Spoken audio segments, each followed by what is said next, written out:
Yeah, that's not gonna be fun. And as soon as I saw co-op, I was like, shoo, honk, shoo. I can't do it anymore, gents. I can't do it anymore. This co-op stuff's doing my head in. You gotta lock in. I gotta lock in, like for real, because like if I don't lock in, man, I think 12th anniversary might be the death of me. I'm kidding. I'll never quit this game. I love OPTC too much. And what I also love is another episode of the Good Great Poker Podcast. What's going on, guys? Welcome back to episode 157 of the GGP with the boys you see, Toadskii and Flamevious. What's up, guys? How you guys doing? We vibing? We're vibing. We're so vibing today. Yep, as I said, 157. Night may pop in during this episode. He is a bit preoccupied with life stuff, which is all good. But yes, Flame and Todd with me today. Hey, guys, been, man? Flame, what you been doing? What's been happening? I've been pretty good. I just bought Pragmata today. I've seen a lot of clips So- of Pragmata. I've seen a lot of clips. Yeah, so I played like for half an hour. I haven't really played enough to talk about it. Yeah. So it's pretty cool so far. Started watching Blue Box again. That's Yup. cinema, That's cinema. absolute cinema. Maybe we'll talk about that a little bit later. Yep. And I was doing some videos this weekend, so I got them Okay, he's in the back. queue right now. And yeah, I'm like watching some NBA playoffs right now, and WrestleMania's on, so I'm gonna do that Yeah. for the rest of today. Shout out to the Cavs. Let's go. Yeah, shout out to Todd's team, up one. Mhm. There you go. Very good. Todd, how you been, man? What's been happening as well? It has been an interesting couple weeks. Oh, how was since the your last trip? pod. How was your trip? Yeah, we Yup. went to our trip to Florida. Love that. So yeah, it was pretty cool. It was it definitely wasn't like a relaxing vacation because obviously like every day we're like walking everywhere. So Yeah. like it wasn't ultra relaxing or anything, but it was just cool to like experience everything. And I mean, I've never been to Universal or anything like that before. Well, I went to the one in Japan, but this one it's definitely different and Yeah, it's sure. bigger than the one in Japan. So kind of a breakdown is we got there at like really late at night. Like I think by the time we walked into our Airbnb, it was like I think it was like 1 o'clock in the morning or something. It was crazy. jeez. And it wasn't just me and Carissa, it was my sister-in-law and her boyfriend, and then there were Yeah. 3 friends of my sister-in-law. So there were like 7 of us total that were there. Jeez, yeah, okay. So yeah, it was a pretty stacked weekend with us, and so day 1 we ended up going to Universal and Islands of Adventure in one day. So that was pretty full on. Okay. So that's got the Harry Potter stuff. It's got Yup. some Marvel stuff, Jurassic Park, and there's even like a Dr. Seuss area too for some Oh, reason. okay, cool. Yeah, it was pretty full on. So we went to that on day 1, and day 2 we went to Epic Universe, which is the one with the Nintendo stuff. Love that. Like the Mario Land, the Donkey Kong The Country. legendary Donkey Kong photo dropped as well. That's such a- Yeah, dude. Let's go. See, Yeah, that shit slapped. that's just such a good photo. I don't know why. It's such a good It's so reaction good. image, man. It's so good. So there was also that. There was also the Dark Universe, which had like Frankenstein stuff, like horror-related things. Yep. Then there was also like a How to Train Your Dragon area too. Okay, nice. And basically, every place we went to, we basically did every single ride. We had the fast pass, so we did all the roller coasters and shit. It was so good. One thing I will say though is that I loved the Mario and Donkey Kong Country stuff was like awesome. Just like walking around, interacting with everything there, and you could get bracelets which link to an app which give you like points and stuff. Oh yeah. And then there's like daily ranking, so you can like do everything in the park to just interacting with all the Mario stuff. But the one thing I will say is that the rides in the Nintendo Mario were fucking dog shit. Oh. They were so bad. Yeah, so that was actually really underwhelming, but all of the major roller coasters we went on were just fantastic. So yeah, we loved that. And then on day 3, so the day after that, we went to Disney Epcot, which is the around the world stuff. So they have like I think it was like 10 or 11 like different countries, and then you can try different food and different drinks from all these different nations, and each area is like decorated to represent each country and stuff. Mm-hmm. And we had like a big thing where we're going to do drinking around the world. So every single place we went to, we bought an alcoholic drink there. Nice. So by the end of the day, we had plenty to drink. It was a very expensive day too, because buying food and drink at almost every location, it was definitely an expensive day. Yeah. But it was a bunch of fun. And then on the last day that we were in Florida, we actually ended up going to Carissa's grandma's place. She has like a grandma on her dad's side, and she lives in Tampa. So we drove from Orlando to Tampa, and we met her, and she didn't even know we were coming either. So we kind of surprised her. So she was really happy to see us. And then after that, we went to the airport and made our way home. So yeah, it was a pretty awesome little trip that we had down in Florida. So now we need to save up some more cash because we spent way too much down there. Absolutely. It's always worth it. Always worth it for a trip. Always worth it for some travel. Yeah. For sure. Awesome Definitely. stuff. That sounds good. Happy days then. Mm-hmm. Dope. How are you, sir? I'm alright, mate. You know the vibes. My parents, my sister in Melbourne at the moment. So my sister was just texting me like any recommendations for cafes and stuff. So I just gave her a list, which was fun. But like last night I got some Korean food because I've been craving it for a while. Ass, booty, which was just What'd you get? I got, what is it called? Like a kimchi. I got like a kimchi stew with rice. I think it's called japchae, which is like glass noodles. And then like the sweet chili fried chicken. Yeah. And it was all delicious. But I went in and I ordered because I was like, I'm not paying Uber Eats $15 delivery. Like that's just not happening, chief. Yeah. So I drove to the joint, ordered. It was expensive, but I was like, oh, you know what? I'm gonna treat myself. You know the vibes and that. And then I sat down. She was like, it's gonna be about like a 20-minute wait. I was like, cool, no stress. I sat down outside. 20 minutes go by. 25, 30, 35. And then like I stood up, and I started facing the restaurant like head on. Mm-hmm. And then some old gentleman went inside, grabbed his food, and left. And I was like, damn, he was like after me. He was like, oh, I think your food's ready. I was like, oh, okay, cool, no worries. And then another gentleman rocked up, and then she came outside to call a name, because I go by Peter because it's just easier for people to write out. She was like, Eddie, and I was like, who the fuck is Eddie? And then some other guy slipped in, grabbed his food, and then she like went back inside. She came outside. She was like, are you waiting for anything? And I was like, what the fuck? I was like, oh. Bro. I was like, for Peter. That's crazy. I was like, for Peter. She's like, oh, that's been done. And I'm like, what do you mean it's been done? She's like, yeah. My God. She's like, yeah, it's here. I was like, how long was it finished to go? She's like, oh, about 15 minutes. I was like, and I was like, yeah, I try my best to not go Karen mode, but it slipped out. And I was like, I've been sat outside the whole time. She's like, really? And I was like, what the fuck you mean, really? I'm outside your restaurant. She's like, oh, I'm sorry. And I'm like, okay, no worries. And then we got up there. She's like, oh, okay, that's it costs like $68, right? Okay. And she's like, that's $68, please. And I was like, I've already paid. She's like, really? And I was like, I paid you cash. Oh my God. And she was like, oh, that's right. Sorry. Have a good night. And gave me the food. And then worst part is, I set out all the food, all happy and excited. I'm watching the One Piece live action, which, mind you, has been okay. I haven't been too impressed by it so far. The first 3 episodes. Okay. Really? All right. I don't know. I think it's just like hard. I think it's a bit more cringe this time. I don't know why. It feels more cringe than it was in season 1. Maybe because like season 1 felt newer. I don't know. Inaki's performance, he feels like he forces the words out sometimes. It makes it seem like, I'm gonna be king of the pirates. It's like, just say it normally and I think you'll be fine. But then when it's like when English dubs for anime, they like try to like make them sound Japanese. It's like, just be your normal voice and I think you'd be better. Nonetheless, I'm watching it, I'm eating, I'm enjoying it, and then like my tummy starts turning. And I'm like, oh no.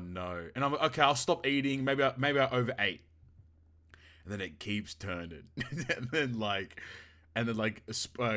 TMI warning, I go and I just vomit up everything. Oh my God. And I'm just like, fuck. I was so pissed. It's like 9 p.m. I'm fucking heated. I spent all this money, waited all this time. I've been craving Korean food and I just got diced up. Like, damn, man. So I spent the rest of the night just drinking tea. So that was my evening. So Holy shout out that shit, Korean that's an restaurant. They awful got the one experience. up on me for sure. I got to hold that, I guess. But with that Damn. being said, something that is also probably kind of like vomit is Team Legend Kizaru. He came out. Yeah. Oh, yeah, I forgot about that. Yeah, Todd, what's your thoughts on TM Legend Kizaru, who released? I mean, He's a guy. it's a treasure map legend. He is one of the TM legends of all time. That's for sure. Yet again, yet another, egghead legend. Surprise, surprise. Surprise, surprise. Nothing too noteworthy about him. Like, there's not like a ton of interesting things about him, honestly. Yep. I mean, the fact that he can use... I like that a lot of characters recently, with their super specials, have been able to use them as crewmates. Mhm. That definitely just gives them, like, extra flexibility to be used. Yeah. I know that 6+ Kid, who's about to be dropping, he, with his ability, also can use his super special as a crewmate now, which is really cool. And they did it with 6+ Smoker last month as well, with his effect. So... yeah, I'd like them to do more things like that, just to add further flexibility. Like where characters beforehand, you had to use them as captains and to use their effects, which is just kind of dog shit. But there's nothing really too noteworthy in terms of his normal kit. I actually don't even remember what his Rumble does. Oh right, yeah. If the enemy has Vegapunk, he basically like ultra nukes Vegapunk characters. He's a mega debuffer, but I'm also just like, all right, buddy. Like, what are we doing here, man? You ain't making it on no team at this point. Yeah, it's interesting because he can potentially be an interesting choice because he can like auto kill Usopp and Lilith, I guess. It's But, true. That's like- actually that's true. That's true. Because he does the 5x damage ignoring defense to one Vegapunk enemy. I mean, that's basically an auto kill. Yeah, pretty much. Uh, No, it's fair.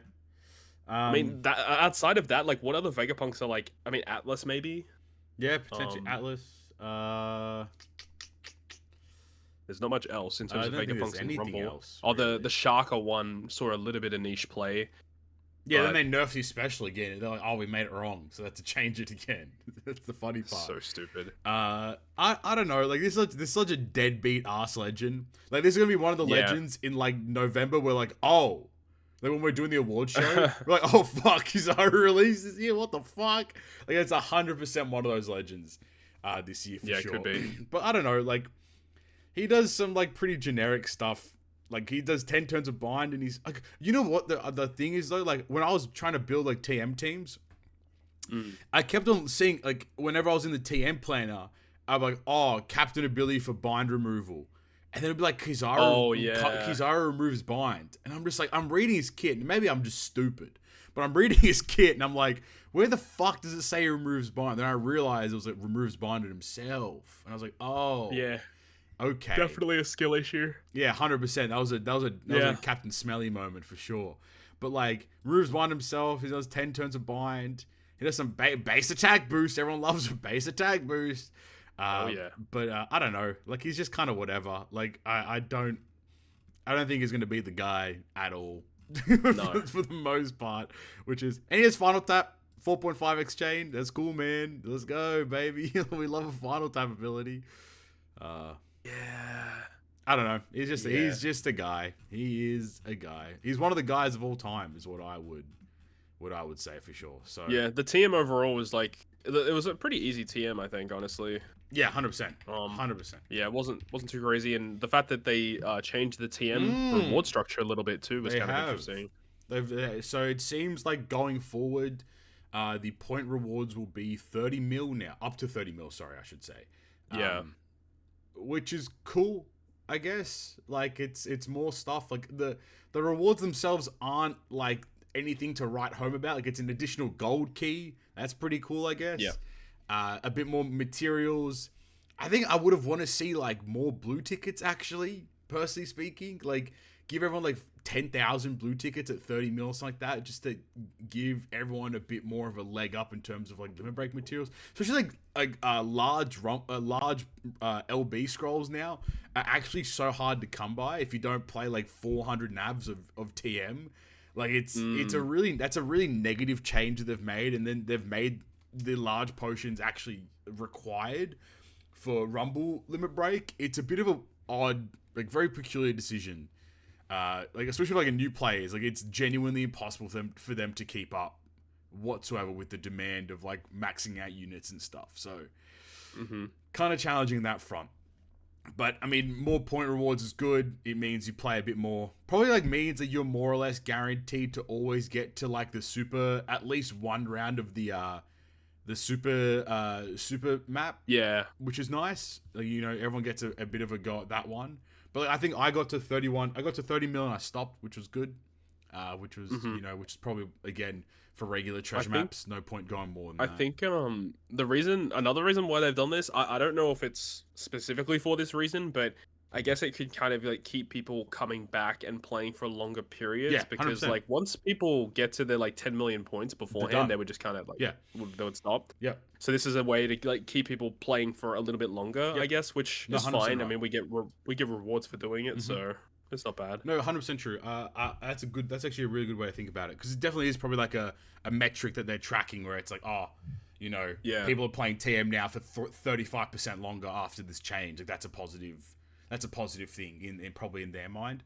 And what was the other part of it? I lost my train of thought, so that's all I got to say on TM, I guess. But no, the other part of it, sorry, was with the OPTC level stuff as well, you actually get like a pretty decent chance of getting an additional drop on the TM fight, which is kind of nice.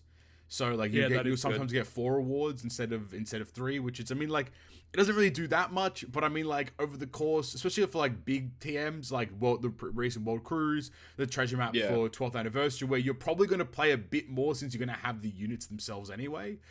Getting that +1 drop over 100 runs is going to equal like a lot more, naturally going to mean a lot more rewards going forward. So I think it's actually a pretty cool change. Low key, I think OPTC level might be one of the best updates we've received in Treasure Cruise. I do agree with that one. It'll be interesting to see whether it ever gets reset at some point.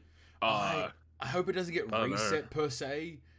I hope what happens is when you get to one, because what I'll be curious is what happens when you get to level 150, and if the XP that you're earning actually stops accumulating, then that'd be kind of cringe. But if it keeps accumulating, it'd be cool to see them just add more levels on, and then the XP that you've accumulated just automatically like gets you all those levels. That's what I would like to see happen, but I guess we'll have to wait until. I'm sure there's people that are close. These freaks. That's insane. In like this game. It takes so much. I just got to 100. Up to that point. I got to 100 recently, and like I think the cutoff is like 98 for all the. 97 for the keys is probably the best level to kind of to get to, because you get 10 of each key, which is crazy good. But I don't know. We'll see how that goes. I think come anniversary, I think we'll have a lot of people that get close, given that you get 10 XP per multi. So like you can it adds up. You can really climb up for sure. Plus free multis count towards that too, so that's always a win. But yeah. So I guess from one legend to the next, Beckman and Yasopp, or do you want to do 6+ Kid first? Which one? We can do this guy first. So I think this guy, I haven't read anything. Fuck this guy. But, oh really? Okay. But I think this guy pretty much leads us into what we should be expecting for anniversary.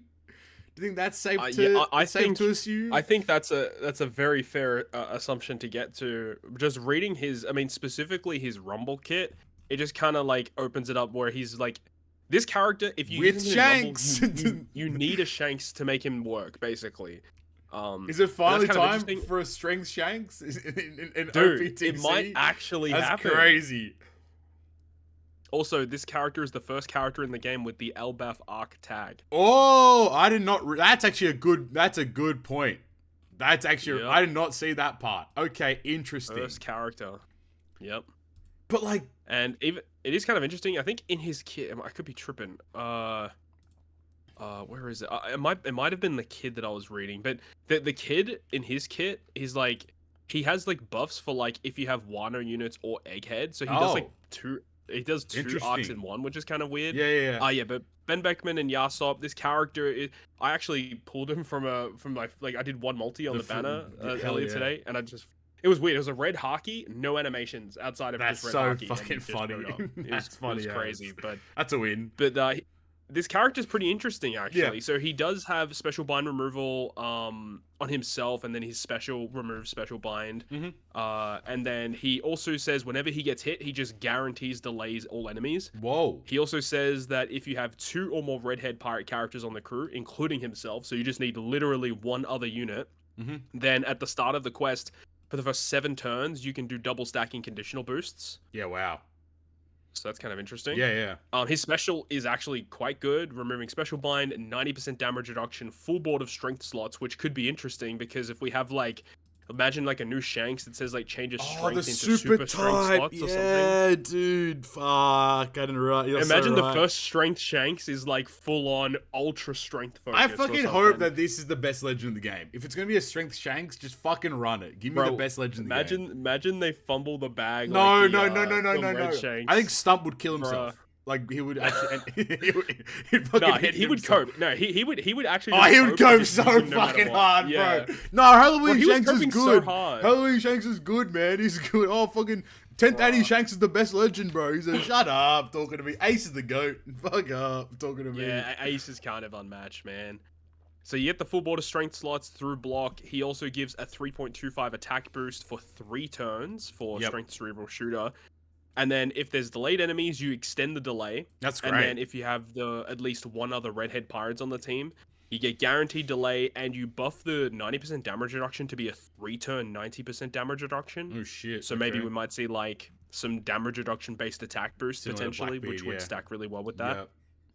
And then also it says that it will. So if you have like the 2 redhead pirates, you also get set target status as well. Yeah, that's great. That's free damage. So you get a PC utility, damage reduction for 3 turns, full board of slots, 3-turn attack boost, guaranteed delay, and set target status, all with 1 special. Like it's actually quite good. I was going to say, it's your favorite thing, Todd, where it's their sailor abilities reduces special bind by 7 turns in this character, and their special does it by 10 turns. Oh, that I really don't get. But that makes no. But on the other hand, though, it does say that they remove blindness completely, which is a nice win for them as a sailor. That's always a nice effect to have. The super special is also really good. Yeah, very easily activatable. Yeah, it's crazy. Yeah, it can be used as a crewmate as well, and then you get the cerebral territory. You get damage. He can do wave clearing as a sub because you can use this effect as a crewmate. So that's kind of cool. And he gives the delayed conditional boost as well, which can help with that like double stacking effect. So damn, this guy's good actually. Overall, low key, not bad. He's actually not bad. Kizuna legend. And it's just like. As he stands right now, he's all right. Like he's actually a pretty good unit. But if we get like a new Shanks that has like perfect synergy with this guy's gonna like have surely value. Right. Like if it would be so awkward for them to release Beckman unless they do it as like a part 2 of the anniversary because they don't want people to have this banner be around when part 1 really because that'd be so scummy. But I mean, it is Bandai. But I really hope because I'm just logging into the game next. I want to see how long this banner's around for. I think it will be around for just a couple days over when because technically anniversary would be like for TM, right? Generally speaking, that'll be the case. Yeah, so that's usually what it is. The banner will be around until basically a month from now, or maybe like a day less, because it released it's probably be around to the 16th of May or the 15th of May potentially, so a couple days into anniversary.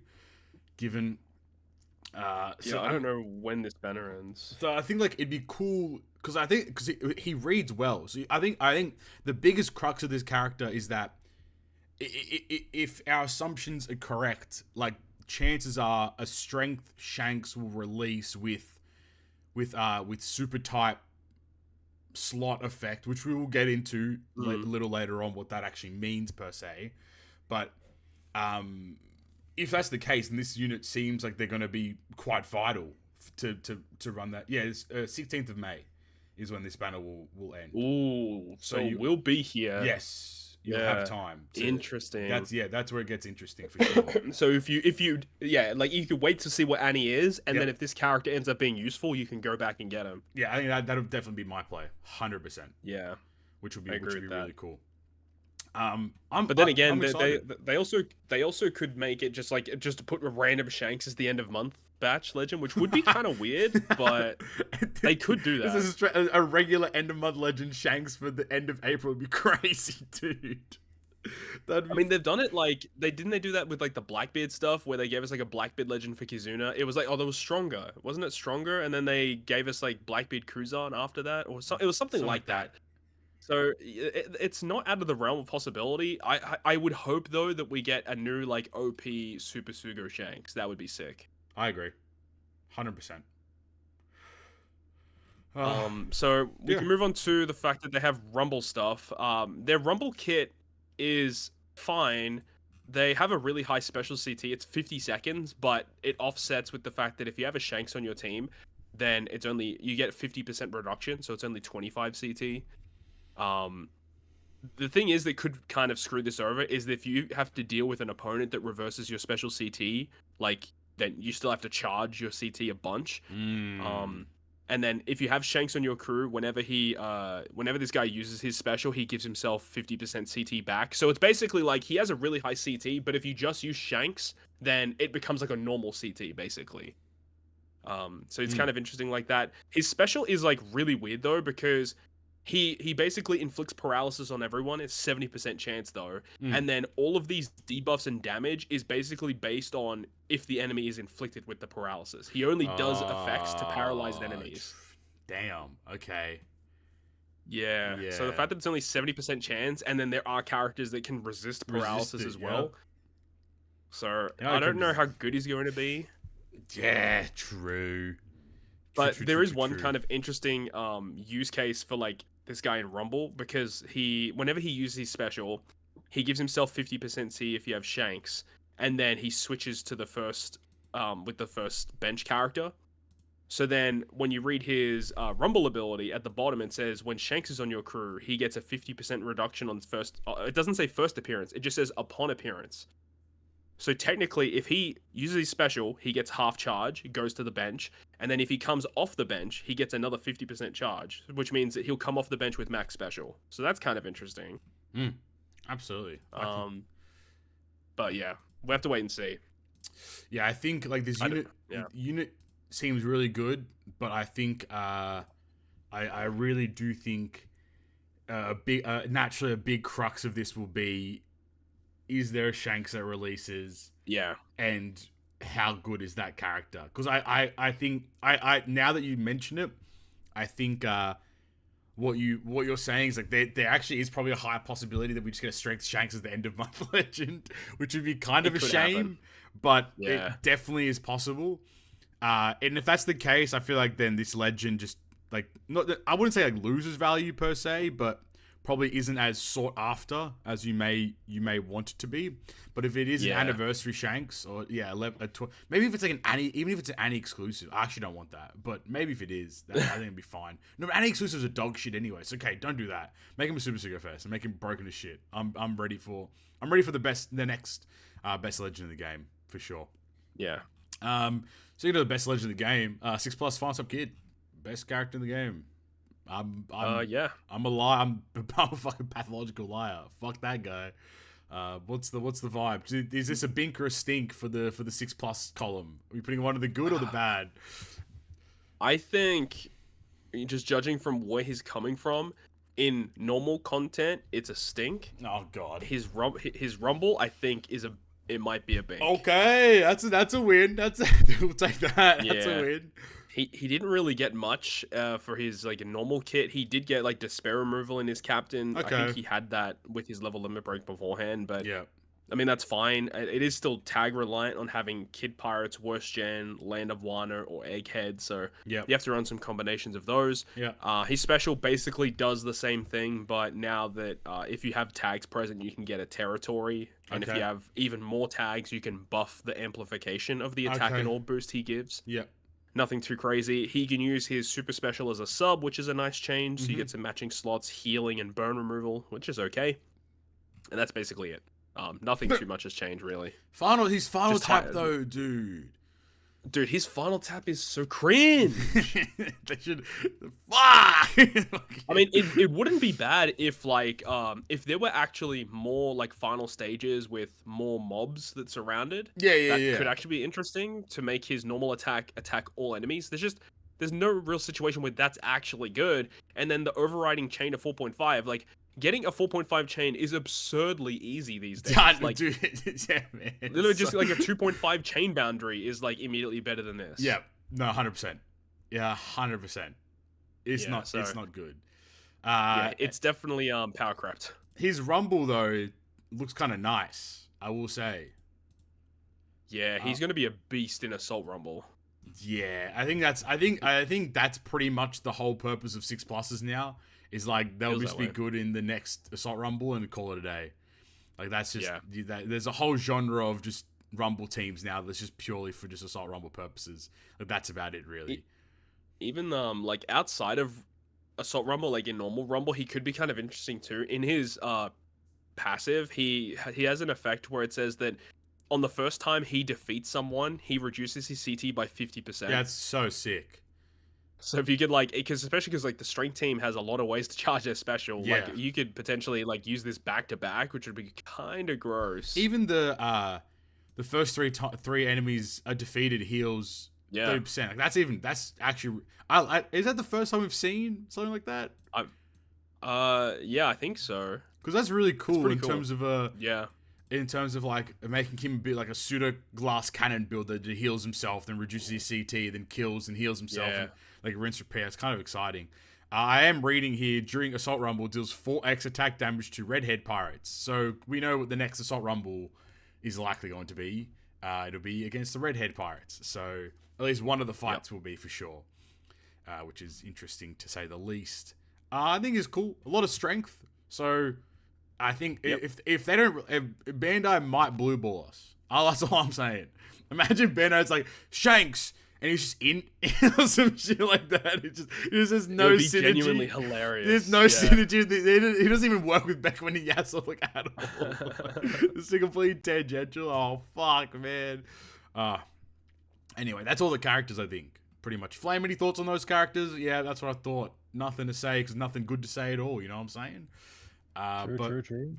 But without further ado, probably the meat and taters of today's episode, even though we've been gone for half an hour already, is the version 16.0, the major version update, as Bandai is liking to coin it, which will be maintenance will be occurring in a few days. Actually, I think in 2 days or so.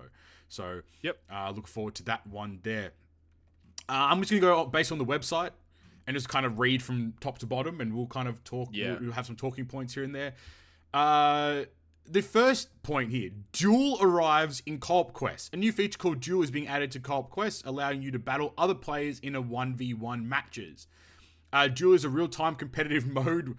Reading that out loud is so funny. Is a real-time competitive mode where you can assemble a team consisting of co-op captain and 5 crewmates to compete against other players and see who can deal the most damage in a tap battle. A player's strategic decisions, including crew formation and special timing, will be what determines victory. Check below for more details. And then there's a list of details that we can kind of get into as we talk about it.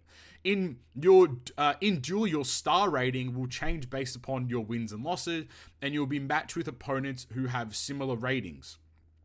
Players are placed in the rank tiers of rookie, intermediate, and master based on their rating, and the higher the rank, the better the result rewards for duels.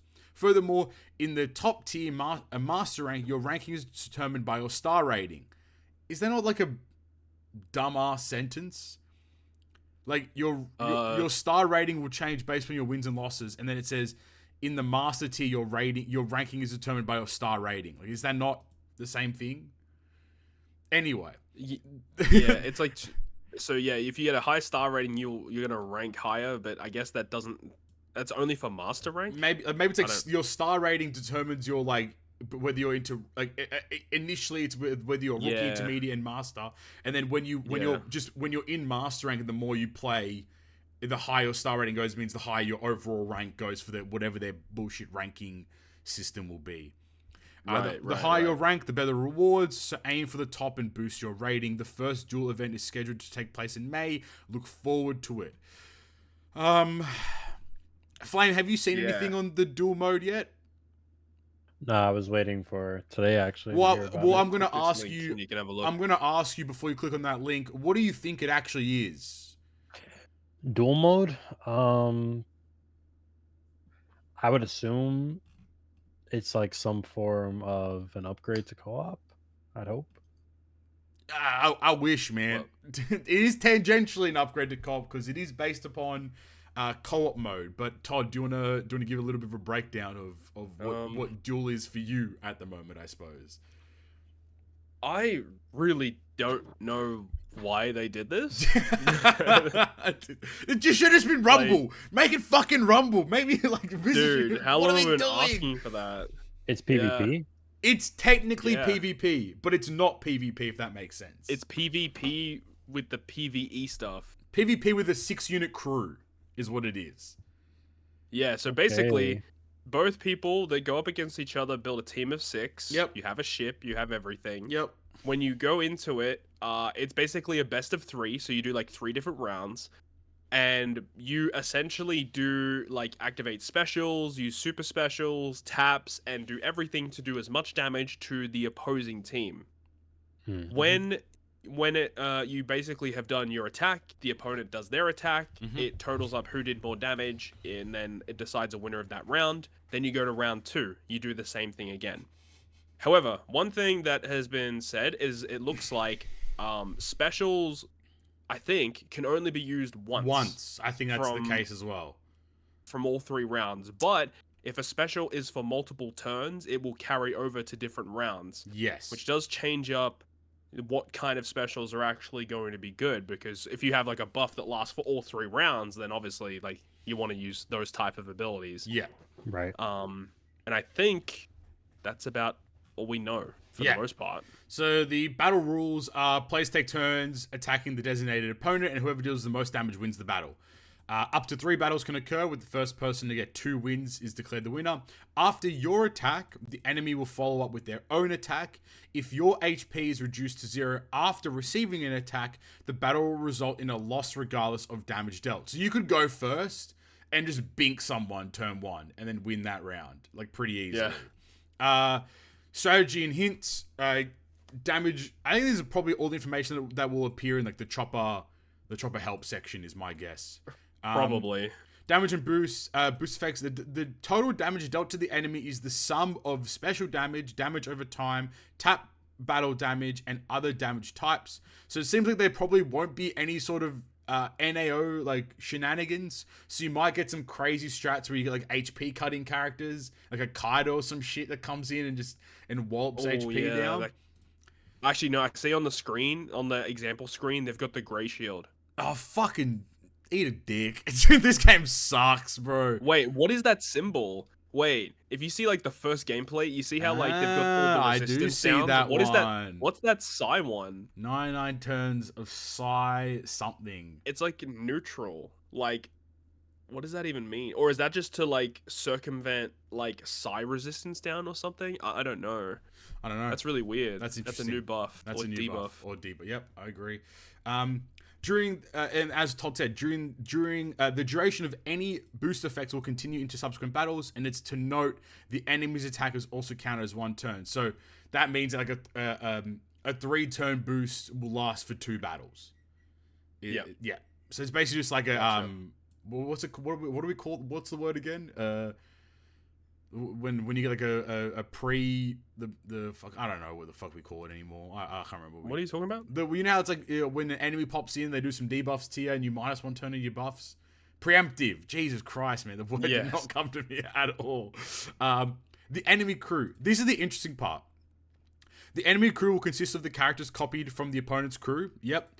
Enemies' gimmicks and HP are not affected by the opponent's crew, but are instead determined by certain rules. That's the crux of everything right there. Like, it doesn't matter. I think this is the interesting part where, like, it doesn't really matter, like, if you're going up against someone who has, like, a buffed out, like, characters and stuff. Like they're just because like they're super buffed up doesn't mean it's gonna like determine the HP. The HP is predetermined based upon a rule set. So similar, my guess is that it's just gonna copy the co-op rule set as it is now, where it's like, oh, Psy units get this, or Free Spirit units get that, etc. And then it's enemies' base attack and type are determined by the opponent's crew. And then the last part is co-op specials. Duel exclusive effects have been added to co-op specials. So more incentive for people to level up their co-op characters.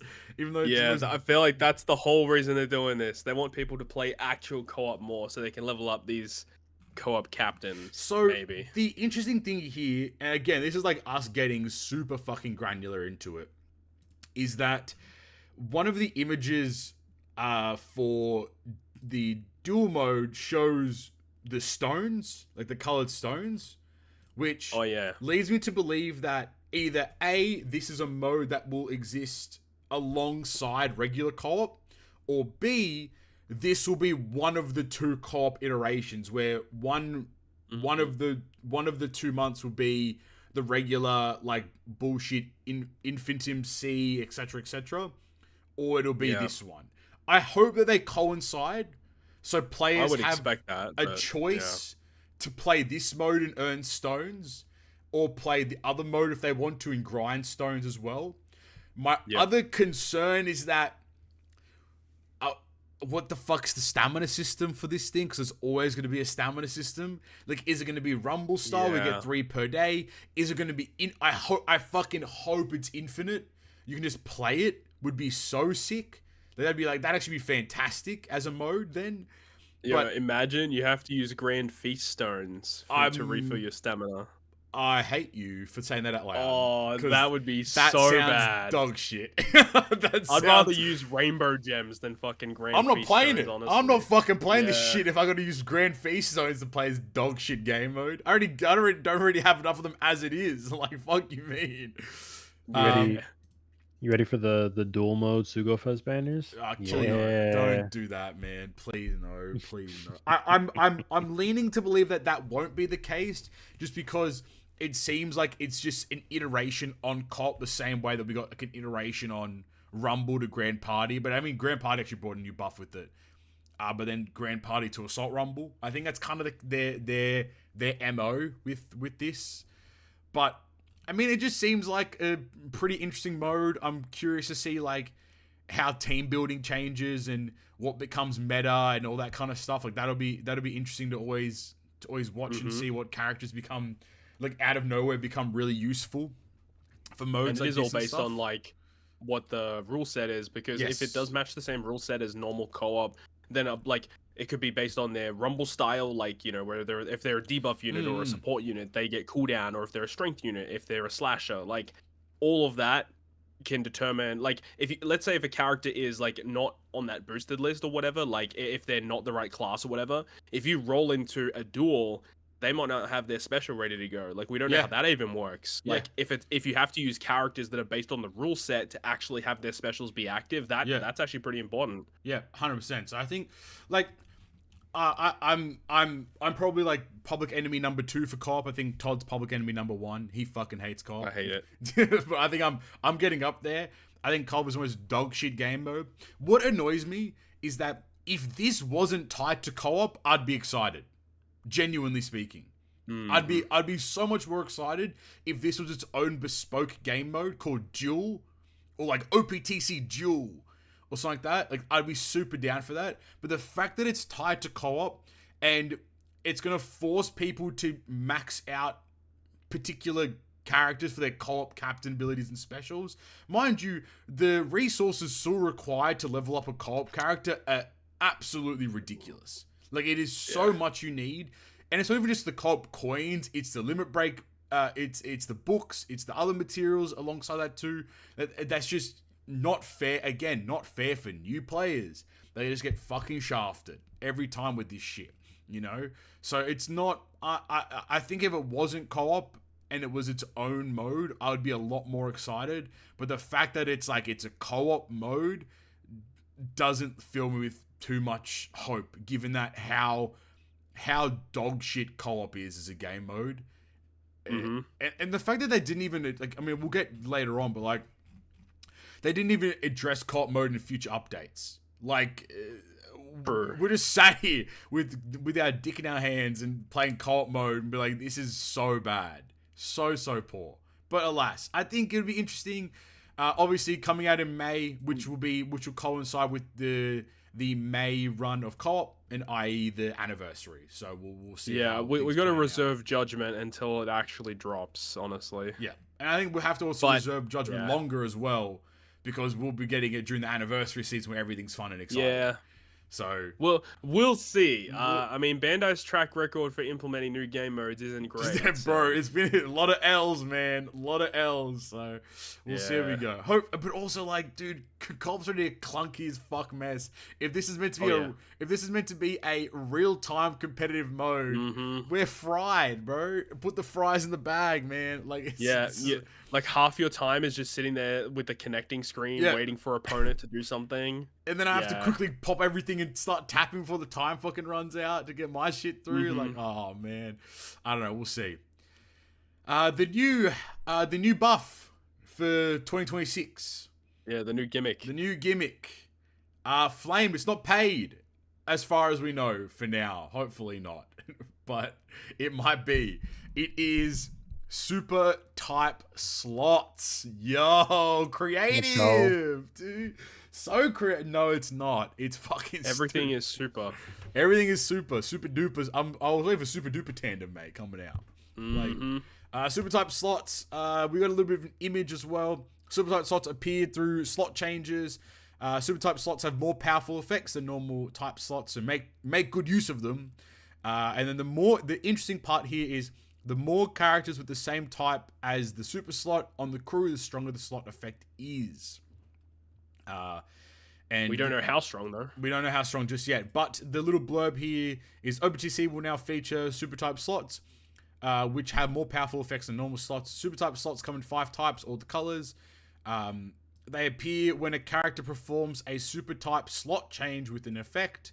Super type slots not only have the same effect as a normal type slot, so with 2x multiplier for matching effects, but additionally, if the character attacking is the same type as a super type slot, the boost multiplier will increase further depending on the number of characters of the same type in your crew. So we are now shifting back to a type meta, as far as I'm aware. Yeah. Which is interesting. Yeah, it's going to be interesting to see how it all goes on, because if you have to build for the types, but then you also have to build for the tags, like, it could definitely be very, very annoying. Because, like, I don't know, is it confirmed that there are going to be additional effects outside of just, more damage? I think it's just more damage for the time being. Because if that is the case, this is extremely bland. I think it's just more damage, what are we doing here? Yeah, like, I don't know. Boost the multiplier. So, like, I guess it's a base 2x boost, and what, it probably goes up to, like, a 3x boost? I mean, yeah, that's the thing, because if these multipliers go to, like, crazy absurd numbers, then that actually is a big deal. We have some characters that boost, like, slot effects, right? Like, what's the highest we've seen? Like, 2.75, maybe? Like, for you mean, like, the slot multiplier effect? Slot multiplier, sorry. Yeah. Slot multiplier effect.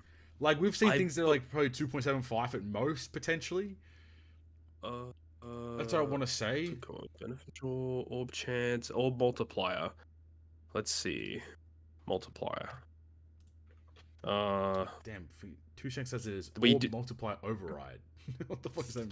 There's 3.25. Oh my god. Apparently. Wait, let me look at it. Where is it? Kujaku and Stussi do 3.25.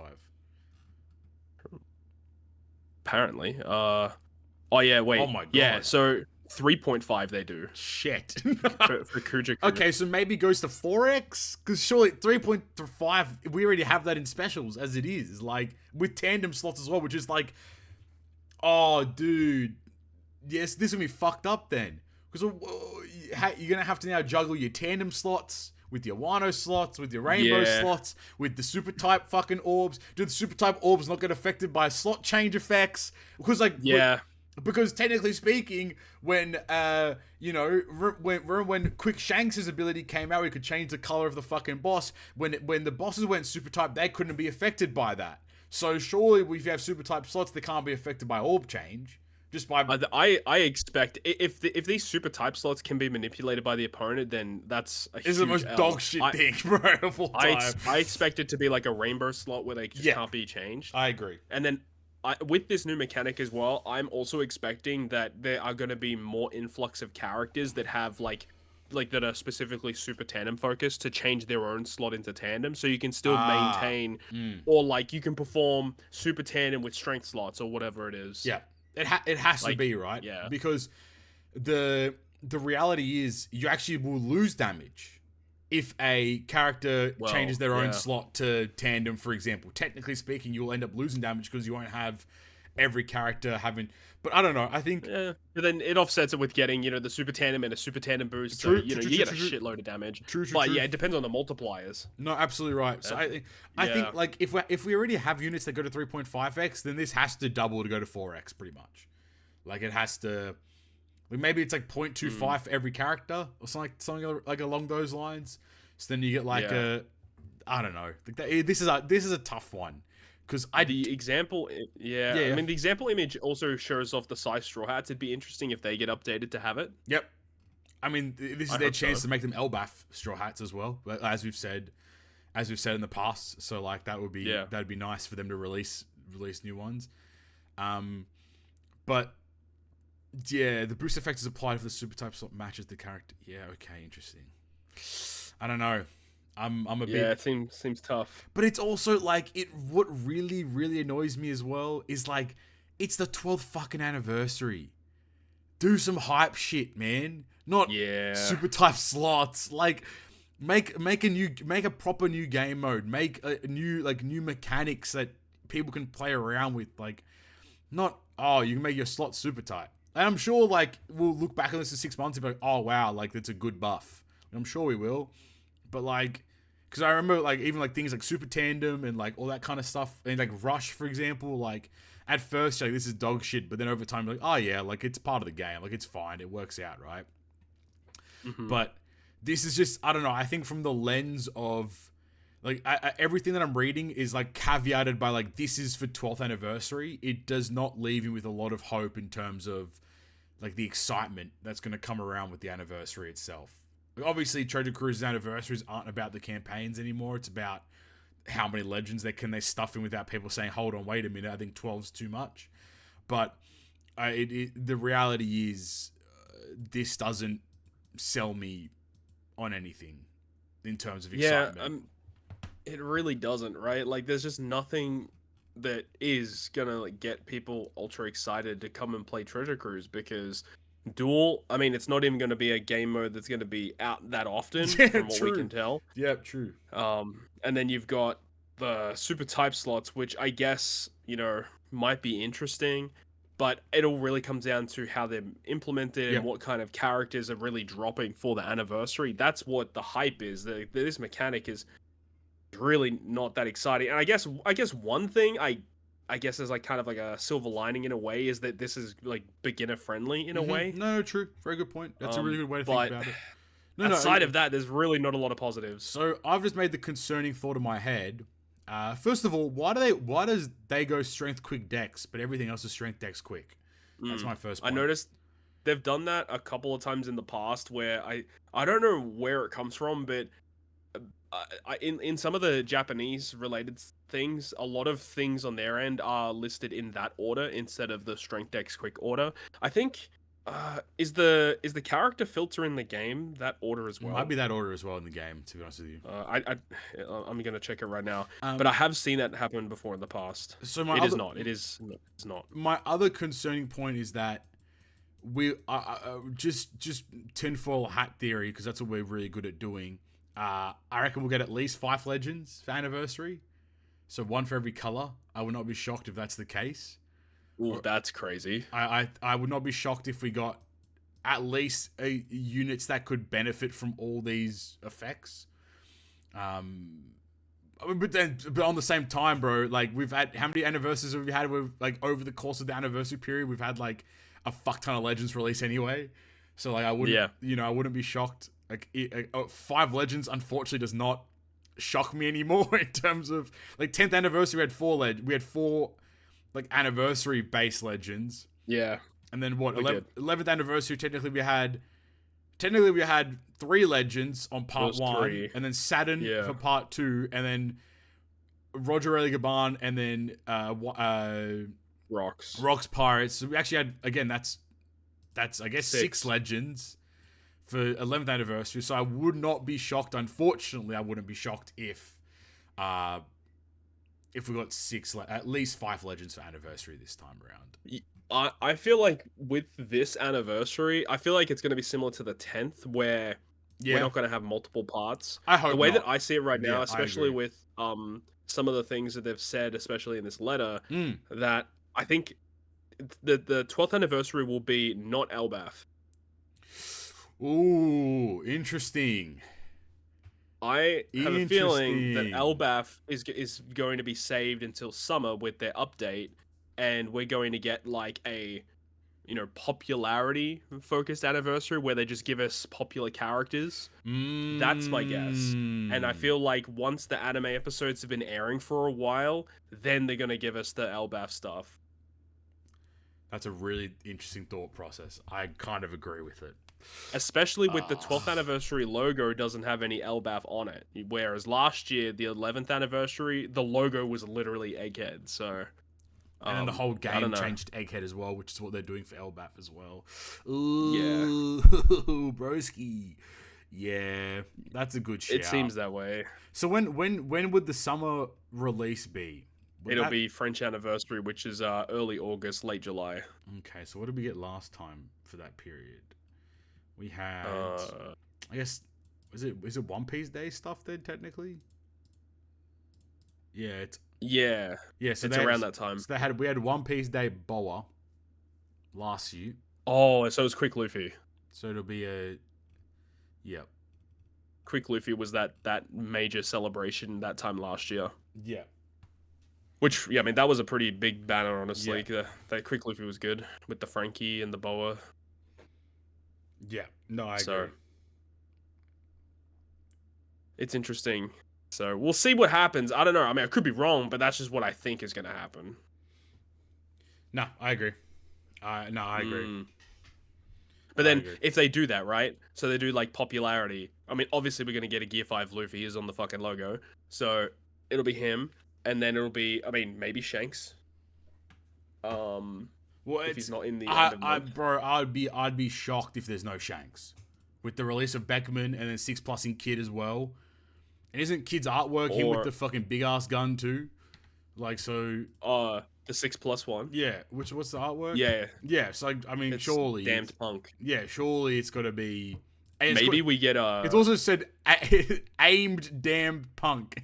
Aimed. Yeah. Like, it's got to be, right? So maybe we get an actual good dragon. Nah, surely not, cuz. I mean, now that we've actually had Dragon in the game, there could be precedent for them to give us another one. Like young Dragon and young Vegapunk as a legend, or even like that. I mean, even current Dragon. Give us Old Man Dragon. My brother in Christ, man, I can't do any more fucking Egghead. I am so sick of it. I'm gonna say it. Take us back to Marineford. It's time to go back to the motherland. No, you know what? I take that one back. Dressrosa. I want another Doflamingo. I want bounce. Yeah. I want bound band fucking Luffy. I don't want no more damn egg bullshit head, man. I can't do it. I thought you were about to say, fuck it, let's go back to Wano. No, cuz I'm recovered. Yo, we need a new Yamato. Shut up, Flame. You stay quiet. Halo mentioned it to me. Because when I mentioned that whole theory about I don't think it's going to be Elbaf in my Discord, and then Red Halo's like, Yamato. Oh, I think it's about that time for a new Yamato, I think. It's going to be a fucking Yamato, isn't it? Yeah. Oh, jeez. Nah, you know what? We still need some new Whole Cake Island stuff. Where's my Mr. Slam Jam at? I keep dreaming, Bucko. New Sanji Pudding. Yeah. Low key, though, I wouldn't be mad if they did like a similar route where it was like, when they released like Luffy, Sabo, Blackbeard, Katakuri, something like that as well would also be kind of cool. Like especially for the super types. Yeah. I think it's gonna be 5 legends. I think you're correct. I think it's gonna be one part, like one major Maybe they're gonna have some offshoot shit later on, like whatever, like the after party. I agree with you. I think it's gonna be one part. I don't know. Yeah, I guess, yeah. One part, 5 legends, one of every type. I think that's genuinely what they're going to do. That would be bonkers. I think that's what they're going to do. And it's going to be a fucking 7 parts Yu-Gi-Oh! Fest like you've never seen before. Because there would be an anniversary legend as well, which is like the One Piece magazine one, which I think was like the Zoro you put up, which was like the Zoro with the fucking Luffy arms. Would be cool as fuck. Like, low-key. That'd be fun. If they're gonna do 5 legends, right? So they're gonna have a Luffy, and we're gonna guess a Shanks, right? So what else are they gonna pick? I don't think there'll be any more Straw Hats. I don't think we're gonna Sanji or Zoro. No. I agree. It'll be a Luffy. So Luffy for what? What? I think it has to be like a Sai, right? A lot of people have been guessing Dex recently. I don't know why, Luffy. but when was the last Dex Luffy we got? Actually, probably not for a long time, no. I mean, legend. Yeah, legend wise. Wait, we just got Luffy for the giant one, isn't he? That's a Dex. That's a Dex Luffy, I think so. No, it's that's not. Usopp and Dory was Dex. So their strength. So technically the last Dex Luffy was Luffy and Lucci. As a duel. Yes. So potentially could be that. So okay, we'll do this again, like, because next episode will be like the pre-anniversary episode. Oh yeah, true. So we'll do it again, and we'll do, you know how we do like the square usually, like we'll all do our guesses and stuff and see how we go. Yeah. Like we'll do that again, but I agree with you. I think it'll be a Shanks. Let's say strength Shanks, Dex Luffy. I would not be shocked if there's a Yamato. Like personally speaking, like maybe like I don't know, like a fucking I don't know, like let's say like a Sai Yamato. Honestly, fuck it. Let's run a Katakuri, Int Katakuri. I'd be kind of down with. Oh, that would be nuts. Or a quick Katakuri would actually be cold, low key. Quick Katakuri would be nice as well. That'd be kind of fun. And then what's another character? Maybe like, would you say Dragon gets his shout now, or do you think like it stay in that vein? Because it can't. I don't think we'll get a Blackbeard. I don't think. I mean, at the end of the day, they also could just be ultra plain and just go, oh, here's a Luffy, Ace, Sabo, Shanks. No, please, no. That would be so bad. No. Be creative. This is their chance. This is their chance to, like, I really think it's going to be 5 legends. Because there's no way they're like, oh, we're going to release 4 characters that only work with the strength super type slot. Like, that'd be wait, it's the 12th Annie. We get 12 legends. Okay, let's Todd. go. Okay, buddy. okay, buddy. Yeah. Look, that doesn't. I don't know, man. Yeah. We'll see, of course. But like, I think next episode we'll do a bit of a final guess of what 12th anniversary will end up being. Cool. I think to go back to the buff. To go back to the buff per se, like, I think this will be cool if it's not just like, first of all, hopefully it's not a potential ability. I don't think it will be, but hopefully it's not. It would be weird. Yeah. Secondly, I hope that it's not just shoehorned in for legends. Like, it'd be cool if rare recruits got this. As like a buffing thing, or free to play characters got this, because like then there'd be a bit more usability as opposed to like chuck them away once the event is over. True. Because at least you'd be like, oh, okay, like, oh, this Nami rare recruit has super type slot that actually might be useful to get more damage on this pick A or whatever it is, right? Mm-hmm. So I hopefully that's the case. I just really hope it's not a potential ability. That's the 2 major updates for 16.0. Not that exciting, unfortunately. Yeah. I guess to quickly run through everything, Flame, I know you've been asking for it, man, but they're adding luck category to the auto power up menu. Thank you, Bandai. We greatly appreciate it. I'm back in it. The fucking stupid fucking company, man. What the fuck cares? Here's everyone's favorite one. Support slot exclusive characters are coming. Like, what the fuck? Whoa. This is also just dumb as hell, because this is just support rare recruits, but without the need for them to design specials. Anymore. It's literally just because like it says here, supported. They're called supporters. Supporters possess support effects and do not have any special captain ability, co-op captain abilities, or rumble combat stats. So they are literally just a support unit. Which means they can just be lazier. Correct. Flame, I know you've been asking for it again, man. The menu can now be hidden on the home screen. So Let's go. you can see your characters better. Not that you could just go to your character box and see them, but you can see your characters better on the home screen. I'm so glad that they spent development time on this shit. They paid some guy more money than we'll ever see in our lives to just have a long press. Fucking stupid company. It's funny because this update to me is just like a bunch of the devs are just like showing, oh look, we actually did stuff, but it's just stuff that no one asked for. You know, like games do like a game jam, and then like they'll just implement a bunch of the things from a game jam. This is literally, it's like they said to the devs, all right, we're gonna do a hackathon where everyone has a week to develop things for Treasure Cruise, and you can come back and show them off. I made super type slots. Whoa, big success. It's just a bunch of stuff to make the boss seem like that they're busy. And then probably the best part, about the power up is there's now gonna be a batch power up menus for when you're in PKA, Treasure Map, and Kizuna, which is nice. Yeah, that's actually a nice one. Where's Rumble though? Sometimes you're in the middle of a game mode and you're like, oh wait, I needed to power up this unit, and you can just quickly do it on the screen. Yeah. So that's actually convenient. Rumble, you technically can do it when you're in like the crew menu, but I guess that also goes the same thing for every other game mode as well. But we're not when you're in like the actual like fight menu and you're like loading up your team to maybe rearrange them. You can't power them up. So it would have been nice if they also had done this for Rumble. But I mean, to give them their flowers, like having this for PKA Team and Kizuna is actually really good. So that's kudos for that one. There's a 25 gem login. Yes. Let's go. 20, can't even do a fucking multi with that. Yeah. There will be the 12th anniversary ship. Whoever designed the ships is the funniest person alive. Like, I don't get the theming of this ship. It's just there's like 2 dolphins. There's a fucking triple stack 4x4. There's a fucking massive ass glizzy. There's some drippy pizza. Man, these guys went to fucking In-N-Out. They went and got they got a hot dog.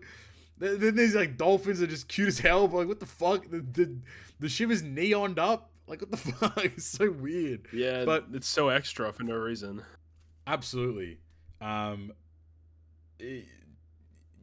And then as it says, there will be different kinds of power-up stuff as we always get. So like basically from the 10th anniversary onwards, I mean the last anniversary I should say, the ship has had like 3 stages where like it's powered up for like specials, like etc. Then there's like a period of like probably like 24 hours usually, or 48 hours where it's like 10x berries, 10x exp, 10x everything, which is nice.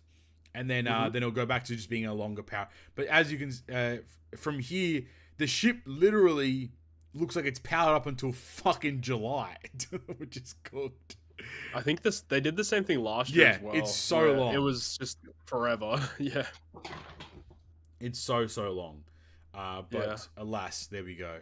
The other interesting part here is the Voyage Log achievement gifts, which we already knew about, but they will be releasing, I guess, what is it, from like the just before anniversary starts, more or less, which would be interesting. Characters. Distribution. Sorry, the 18th of May. So it'll be after anniversary. After anniversary. A week after. But it's also weird here. It says like the Voyage Log, blah blah blah. Unlock 30 or more characters between this and and get a present. I think a lot of people are really like confused about this thing, about like, oh, you need to unlock like 30 people from the character log within the past 12 months. Like, do people realize that when you get like a PK character and you evolve it, that's immediately 2. So that's like what, 24 already, it's just by doing the free-to-play units. That's the other part. Yeah. It's the last year. People are fucking stupid. You haven't got 30 characters in the last year. Are you dumb? And like, if you get like you get the super evolution of a character every month. Yep. Like that just doing that gets you to the marker already. So, and then obviously if you do pulls, you pull new units, that adds to that. Like, this is ridiculously easy to do. Like, people actually, it's free. People commenting to you that they like it's hard for them or some shit. Like, I've seen a couple of comments online about people, it. Are people fucking stupid? Yeah, like, I'm about to pull up the statistics the statistics. So what this? Basically, I'm gonna make it easier. We're gonna go from Luffy, Zoro, and Sanji as the first point. Mind you, that's also like I think that's actually they have the same ID, but alas, ID greater than or equal to 4365. ID greater than or equal to 4365. 65 or 56? 65. There have been 194 characters in the game, ranging from all facets of life, that have released in OPTC since Luffy Zoro Sanji's release in the 11th anniversary.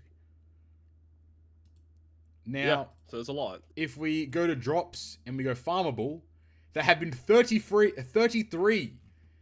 free to play. Okay, sorry, I have to take out the Kobe and Hell. So there's in 30, exactly 30. Technically speaking. So remove the Kobe, the extra Kobe, and then the fucking Helmopo. There's been exactly 30 free-to-play characters that have released. Mind you, the 6+ers as well, actually, all have given out free characters. Besides, I guess, the Quick Zoro, they got the 6+, the anniversary one. But Dex Zoro, Saber Koala, Meal Perona, all those ones, -1. So that's 13 legends that have released for free. That's another set there. So that's 43 so far. Then if you did any pulls, you pulled on anniversary, you pulled on half anniversary, you pulled on for the quick Luffy, you pulled for the quick Boa, you pulled for 0.5 anniversary, you pulled for New Year's, you're fucking gronk. You're gonna the freaking the head start that came out. The head start banner got everyone bro. I got 30 new legends on the head start banner, let alone fucking like that literally just gets you there immediately. Like, so I don't know. I think people are overthinking it, but I mean that's part of the course of this community. But then it's so you get 20 legend tickets, based upon that one, and then if you unlock 100 or more character logs of characters introduced up to the 8th of May, you get an additional 10 tickets.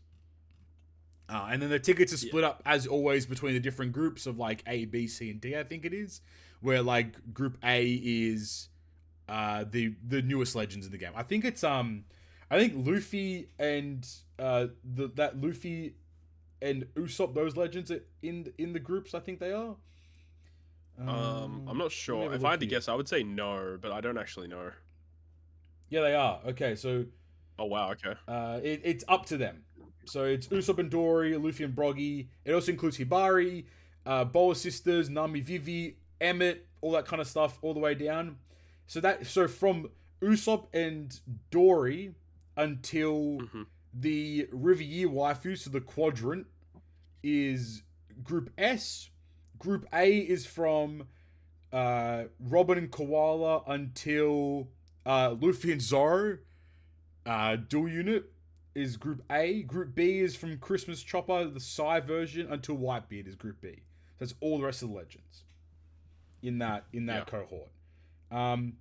So basically it's also it's dependent on how many characters you have as well. So it's a combination of like you're eligible for the 20 tickets if you get 30 characters in the last year, but then the quality of your tickets is dependent on how many characters you have in your character log. I think it is something along those lines. Yeah. And then basically if you have between 2,500 and 4,000 characters, which for people that have played a long time, naturally that's pretty easy, par for the course there. You get, sorry, this is the additional 10 characters, sorry. So you get 20 outright regardless, if you have 30 units, and you get an additional 10. 8 of those will be that's like, what a dumb breakdown. 2 of them will be the S tier, then 8 of them will be the B tier. What the fuck? Yeah, that's annoying. That's fucking stupid as. That's kind of dog shit, no? And then the 30, of the 30, it'll be... it's such a weird breakdown, actually, now that I'm reading it, like, properly. Users who have 30 or more characters, blah, blah, blah, blah, will receive a minimum of 2S, 5A, 13B, and then you add on the remaining 10, I guess, from whatever it is, plus or minus, depending on how many characters you have. So you don't get a lot of S tickets. A lot of them will just be the dog shit B tickets, which is, God forbid, Bandai rewards people for playing the game. Anyway, Premium 12-man missions, 25 gems. That's cool, I guess. Or it's 50 gems. I don't know, 25 or 50 gems. It's another 25 on top. Yeah. There you go. And then the last thing is the regarding upcoming updates. So I'll probably just read them verbatim, and then we'll quickly run through them. Updating the game to Elbaf Arc. So we're planning to update the home screen tutorial with an Elbaf Arc theme. Might be some new Straw Hats coming with that one, which would be cool. Which we also predicted as well in like a couple episodes ago. I remember talking about it, which is nice. Mm-hmm. Regarding the cleared crew copy update, we're planning to implement the cleared crew copy feature to Treasure Map, which is not yet supported. We plan to additionally add support to other events such as Kazuna Clash. This is nice, but again, it's kind of a dog shit thing that you see in PKA that no one ends up fucking using because like, it doesn't really help you that much at all to begin with. Here's the funniest part. Regarding the PKA Pirate King Adventures update, we're planning an update that will make PKA easier to play. Easier. We also plan to add new missions. They just made it easier. They just made it easier. Now they make it easier again? What the fuck? So I don't know what that means. Also, new missions. I don't know. Maybe, just maybe, you shouldn't have made level 300 possible. And then maybe, just maybe, you shouldn't have made that 11 trillion damage. Just some food for thought, potentially. I don't know. You tell me. And then there's future planned updates. They are going to add in more story mode, which is crazy. More story mode. Insane. While it took, I love how they say, well, it took longer than expected. Yeah, like 7 years, 8 years maybe, or some shit like that. We plan on adding to the main story, starting from the Land of Wano arc. That makes sense. From there, so what we ended in Whole Cake, right? Like pretty much. I think it's the Whole Cake or the end of Whole Cake. We got we're at the Reverie. We're at the Reverie. Okay, so I guess this makes sense. Yeah. This one is also I'm a bit concerned about regarding the Pirate Rumble update. We are currently considering ways to make the game mode more competitive between players of similar skill levels. Ooh, interesting. Yeah, I don't know what this specifically means. Like, again, I don't have the perspective of a newer player or like a mid-level player, but are they having issues where they just are encountering people that are too hard to take on? I guess it's potentially also the way that like the refreshing like works and stuff. Yeah. Like, because I swear the refreshing works like the bottom person you verse is always in like the top 500, usually. Or like they're technically meant to be above you in rank, I think is how it works. They're the hardest one usually, or they give you the most points. Yes, so usually like they're above you in rank. But my concern reading this is that are they going to align it to combat power, similarly to how they're going to do the dual version, the dual game mode? Like, yeah, maybe.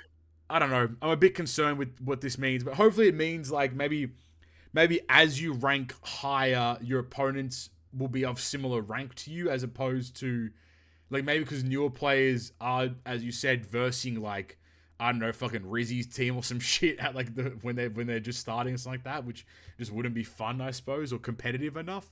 But it's kind of lame, especially now like the way they've changed. Bro, this last Super Rumble block was fucking cringe. Everyone, I'm gonna kick it real quick, man. Community fucked up this time around. Big F up because there's Super Rumble changed it so when you get a defend, you actually get those points add to your ranking. Okay. So everyone just made big dick ass Rumble teams, so no one could actually compete and actually like farm each other. And I think that's a big that's a big L from the community, without a shadow of a doubt. I think it's a big mistake. Like, you guys are fucking idiots. You should just give people the freedom to just, if you want to farm. I don't want to be sat there fucking refreshing, seeing these megaton teams. Like, fuck that, man. Stupid shit right there. And then the last thing here was regarding the recommended feature. We plan to add a power-up recommended feature for quests, Pirate Rumble, and support, making it easier to identify which characters you should power up. Also just fucking stupid, because the recommended characters are always just the newest characters, so that doesn't make any fucking sense at all. We will continue to develop and manage the game with the goal of creating a more comfortable and enjoyable environment for all of our users. Bullshit.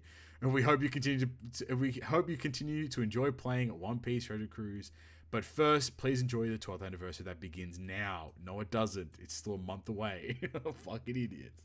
That's the OPTC team. That's the update. Version 16.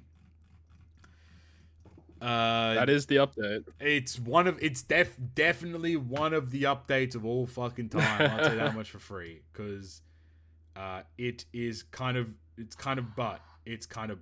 I'm not a fan of it, but alas, it is what it is. That's it for Treasure Cruise. I think there's anything, not much else that's going on in that realm, which is good. We're out of there. Very nice. What's been happening in the world, gents? Anything you guys want to talk about? Anything exciting or fun or not fun that you guys want to that's on the cards? Otherwise, we can just shift straight into Game Corner and TCG land. Yeah, let's give some time for Flame to talk. What's been happening, Flame? What have you been playing, man? Well, you're always playing something or watching something.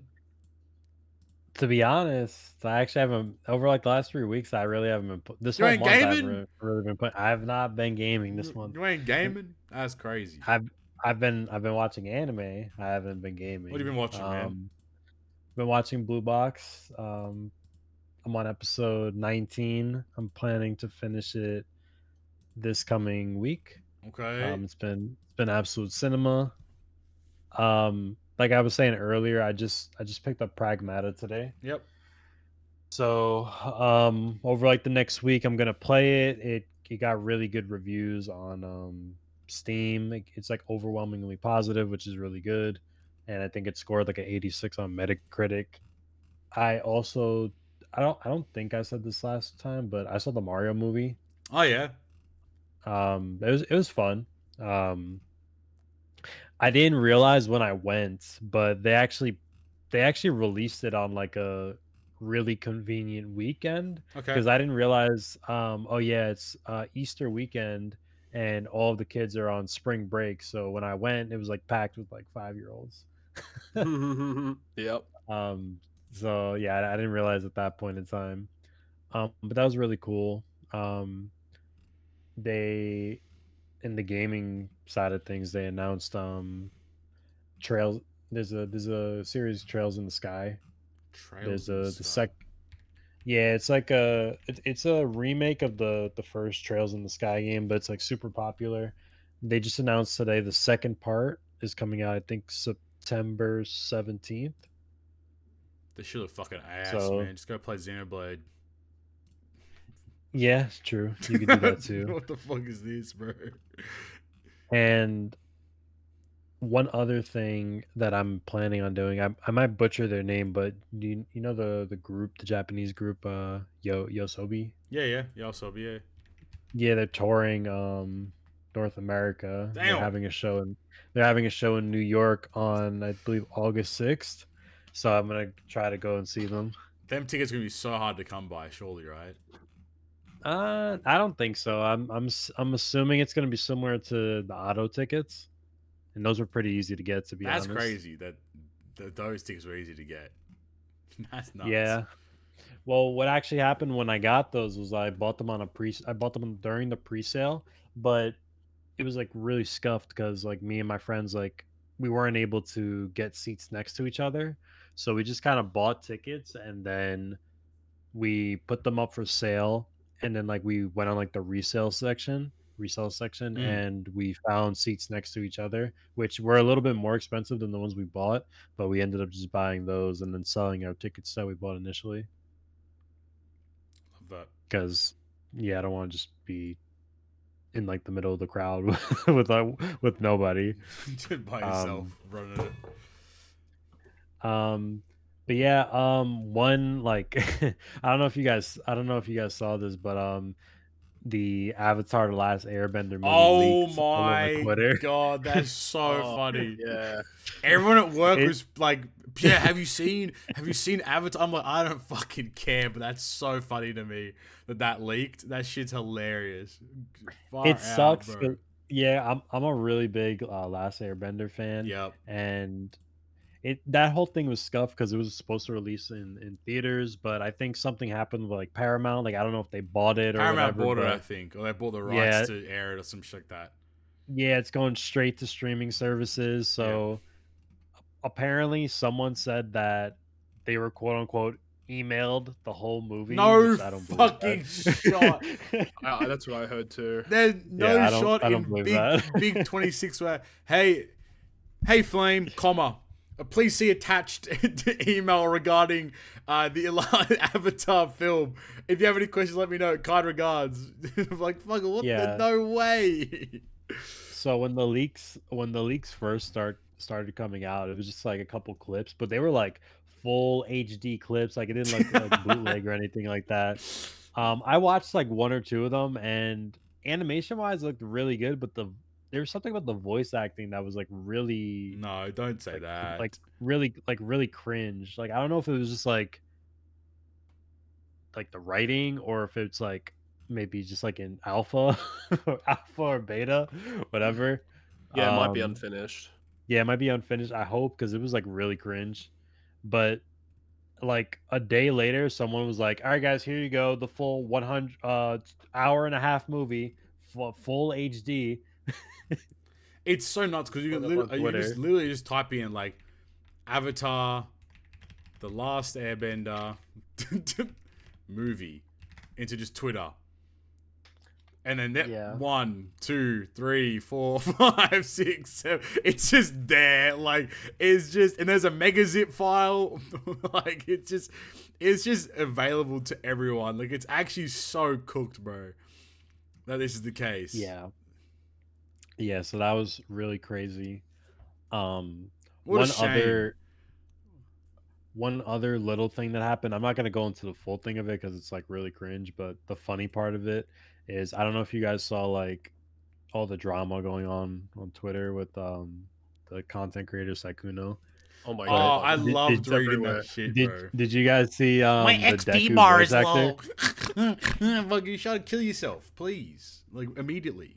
He sucks, bro. What a horrible guy. Yeah. I was gonna say, I don't know if you saw, but he posted an apology. His girlfriend is a cuck. He's a fucking cuck lord as well. She's like, oh, I forgive him, man. He fucking cheated on you with fucking anime characters, cuz. What are we doing here, bro? I can't even get a girl to reply back to me on fucking anything, man. This bitch fucking talking about that. What the fuck, man? I'm cooked. I'm chopped, bro. The thing I see everywhere is like he uses that fucking thing where he's like, "Oh, my EXP lot. I love that. My EXP bar's too low." Like, holy. Yeah, it's super cringe. My It's XP so bar is fucking low. It's bullshit. so fucking cringe, bro. The funniest part about the whole story, I don't know if you guys have seen this, but like a lot of clips came out of him, and everybody like is memeing him, saying he sounds like Deku, the dub Yep. Deku. Oh, dude, that And was so the sick. Yeah. the actual voice actor of So Deku good. dubbed over his He dubbed over. apology. I think somebody posted like, I'll give $500 if like the Deku voice actor like reads this in like Deku's voice, and he went. I think his name's Justin Briner or something like that. Justin something. Yeah. He went through and just read the whole thing, and like I just died listening to it, but it's so good, dude. It was super hilarious, but he now deleted it. I guess he probably got like told like, "Yo, you gotta take that down." Like, Yeah, that's but what a fucking goat. What a goat though for doing that shit, man. That's baller as fuck, bro. That's so good. But yeah, that was pretty hilarious over the weekend.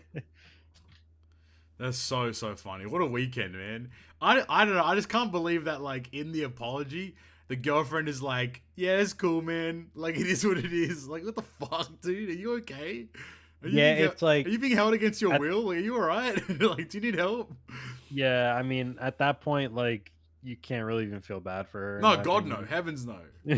This guy's been DMing, like, I hate saying this word, but freshly turned 18-year-old VTubers. Like, that, I think, like, and DMing them, like, hey, with, like, 3 Ys. Like, what the fuck are we doing, bro? Jesus Christ, man. And he's had to go for 7 years. Like, what the fuck? It's so cooked, bro. What a fucking really loser, bad. bro. Actually loser spec behavior, man. But hey, man, that game's game, I guess. More power to him. Let him rock. Yeah, game is game, I suppose. If his girlfriend doesn't mind it, then fuck it. Who cares? He can do whatever the fuck he wants. It's just such a messy situation. Like what the fuck? Yeah, it's just. Yeah. Yeah, I don't even know what to say, honestly. It's just funny. I don't know. Like it's so funny how everyone's like, yeah, like he like talked to me and coerced me and oh, but he actually had a girlfriend for 7 years and she's fine with it. Like okay, I guess that's fine, man. Alas. Yeah, this shit needs to be studied, honestly. Yeah, he might be the GOAT. I don't know. Like, you know what I'm saying? Like, maybe his XP bar is no longer low. So, you know, more power to him. I Definitely guess. not anymore. Yeah. That boy filled up on VTuber juice. Anyway, yeah, man. That's hilarious. So no one's playing any games? No gaming happening? I was playing a very small amount of Hades 2. Okay. Nice. I love Hades. Yeah, I was just scrolling through Game Pass the other day and I saw it on there. I'm like, all right, I'm gonna download it, that's and I good. played. I think I put about an hour into it, and it's pretty good. I see the appeal. Roguelite. He's gonna get addicted. Did you play the first one prior? I or did no? not. Oh, okay. I mean, you So, could definitely yeah. jump into the second one, but there's just like a lot of stuff, like a lot of little Easter eggs. You'd be like, oh shit, if you played the first Yeah. one. So I've done that, and I've also played a little bit of Pokemon Champions. Oh, nice. shit! True. Oh fuck. I was hoping Knight would actually be here for that. But what are your thoughts on Pokemon Champions? I've seen a lot of people just ramming it as well. But what are your thoughts on it? Yeah, it's pretty half baked. Like, it definitely is missing some things. It feels like, I mean, literally, it's just like you build the team and then you go battle. That's literally all it It's is. Pokemon Showdown, but with Yeah. payments. And there's battle pass and like premium mode and all that kind of bullshit. And I mean, I see it. I see what they're trying to do for sure. I do think that Champions will be a good game eventually. And also the fact that not every Pokemon can be put into the game yet. So you can transfer from Pokemon Home, which is cool. Oh yeah. So you don't have to like you do the gacha system to, because when you do the gacha, the way that it works is to get Pokemon onto your account is you go to like the ranch that's there, and then it will just randomly spit out 10 Pokemon, and you choose one of the 10. Right. You get one daily for free, and then you also will earn tickets that can like basically speed up the time to give you like more free Pokemon. Okay. Once you get a duplicates of Pokemon, you can. Oh. So because you'd want to train some in different ways, right? So you want like maybe you want one for a Trick Room team and then one for like, you know, non-Trick Room or whatever it is. So the thing about it is every single minute thing that you change about a Pokemon will cost you the points with VP, or I don't know exactly what they call Poke points, whatever the fuck it's called. And then you earn X amount of points per battle, and that's just kind of it. There's a ton of like missions in the game that will give you some VP, but like it's pretty expensive to so if you want to change, like, let's say you get a base Pokemon that has nothing on it competitively, to change it from that into a fully competitive Pokemon, it costs anywhere between like 2,000 to 3,000 points. You get 300 points per victory. Oh, per victory as well. Jesus Christ. Yeah, I think if you lose, I lost a couple times, and I've gotten like I think 100 points for a loss. So yeah, it takes like 10 wins to. Yeah, you know, it's like between 7 to 10 wins to fully change like a non-competitive Pokemon around. That's nuts. I don't like that. But then there are tons of missions that will just give you a ton of points. Like when you upgrade to a different tier, you'll get like 1,000 points. And like if you get daily missions as well, like play a battle, log in, recruit a Pokemon, basic stuff. And then there's other like weekly missions. It's like use a super effective move 5 times and you get like 1,000 points or whatever. So you actually get them pretty quickly. But definitely if you are planning to play it, the best thing to do is just transfer a team from Pokemon Home and then build that, because the ones you get at the start are garbage. Okay. Fantastic. Do you think it fulfills like that role that they were like looking for, as like it being now like the competitive, like all competitive battling will occur in Pokemon Champions? It definitely will. It definitely seems like, from what we can see, is that they want to stray away from like the turn-based system in the normal games. So this is going to be the new competitive format, I feel like, moving forward, and they can change it however they want. and they're gonna eventually have every single gimmick in the game. Like you're gonna have Terastal, you're gonna have Z. I don't know about Z moves, but you'll have Megas, you'll have VMAX. Like all of these will be in the game at some point. So being able to change the format based around those gimmicks, maybe have more than one of them available at once, which will be kind of interesting. So all of that, plus like you can do some really cool customizable stuff. You can change poses, the way you throw the Pokeball, the music. Like they've got music from all the titles that you can like pick from, in the game. So you can kind of customize your experience to how you like, and they'll be adding more of that as time goes on. So I think the potential's there, but just for a release, it's pretty half baked. That's a shame. Yeah. That's a bit of a shame. I think like they obviously they've trying to monetize it because like it's free. It's a free download. Course. It's a free thing. So it's also, have they made the phone app yet? Isn't it meant to be a mobile app as well at some point? Currently, only the Switch 1 version of the game is out. So even Switch if you have a 1? Switch 2, even if you have a Switch 2, you have to have the Switch 1 version. That's even worse. When you play in handheld mode, it's 30 FPS.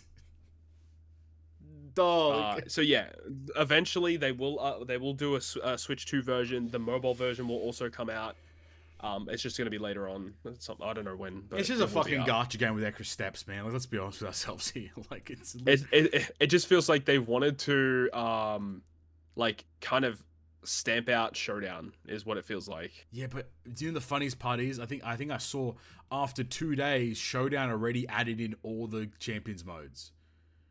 That's into hilarious. Showdown, so you can just go Pokemon Showdown like right now. Let's have a look. Let's do it live. Pokemon Showdown, Battle Sim. Shout out Showdown, fucking the best thing to ever happen. I swear. Download the libraries, you know, loading the client format. Here we go. Nice. Where is it here? Yep, Champions OU, Champions BSS regular, Champions VGC regular, GG bro. Even it has best of 3 for Champions VGC mode. So like. Why would I not just play here? Like, it's so good. I love Showdowns. They should have said to the Showdown devs, hey, like, we're just going to buy this off you guys. Oh, no, we're just going to take it. Like that, they don't have to buy it. It's their shit. They just take it. That's it. And move on with their day. But alas, it is what it is. That's Champions. Cool. Yep. Anything in TCG world happening? I guess there is technically one other video game thing to talk about. Yes, go for it. You guys hear about that animated Bloodborne movie that's going to happen? Oh, shit. Oh, yeah. I have not. Tell me about it. We don't know much, but we do know that Jacksepticeye will be a producer. Or an advisor. I don't know his exact... I think he's a producer. Oh, fuck these YouTubers, man. Jacksepticeye is apparently a massive Bloodborne fan. Who cares if you're a Bloodborne fan? Man? You should get the people that actually play the games like religiously and know all the lore and the fucking history of it. Not these guys. Who are the guys like Vardy? What's the guy like Vardy Video or some shit like that? Like, oh yeah, he would have been. That's the people you should be. Not fucking Jack Poopy Eye. Like, what the fuck? The Flame just posted his freaking Popeyes Luffy bento box. Yeah, I got that bento the other box day. Is crazy as well to call that, but it's so funny. I love it. Good on him. I didn't get the actual. So there's like the meal, that's the meal, but there's like the limited bento box you could actually pick up, like if you went to the select stores. But there's people like lined up for hours for that. So, Hell no! Oh my god, I'm not doing that. It's not worth it. Do you anything with it? With the meal or with the actual box? With the actual like malarkeys, like why people line it up then? No, well you get like a legit bento box, like a real bento box. I thought you I thought people line up for like a card or some bullshit. That's why. No, you get the bento box, but people are selling it on eBay for like $400 or $500. Hey, what the fuck, bro? People are cooked, man. Yeah, people are so cooked, bro. Oh well. The meal was pretty good though. You just get you get like 2 pieces of chicken, that little cake on the side. It's the chopper cake. Yeah, nice. It's like a little pre-packaged cake. It was good. They have the gum drink, which is just like a raspberry lemonade. Get the gums out. Get the gums out. And then you get like a side. You can get like some mac and cheese or fries or something. Okay. Not bad. It's pretty good. I like that. Speaking of TCG though, anything happen in TCG world?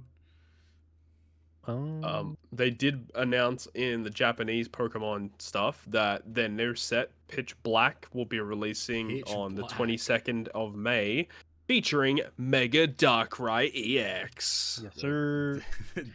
So Okay. it does look like those leaks were true. Then they said Mega Darkrai. Then we're gonna get the Rayquaza set. Yeah, Mega Rayquaza set is going to be July 31st in Japan. Oof. That's going to be fucking crazy, dude. Mega Rayquaza is such a banger.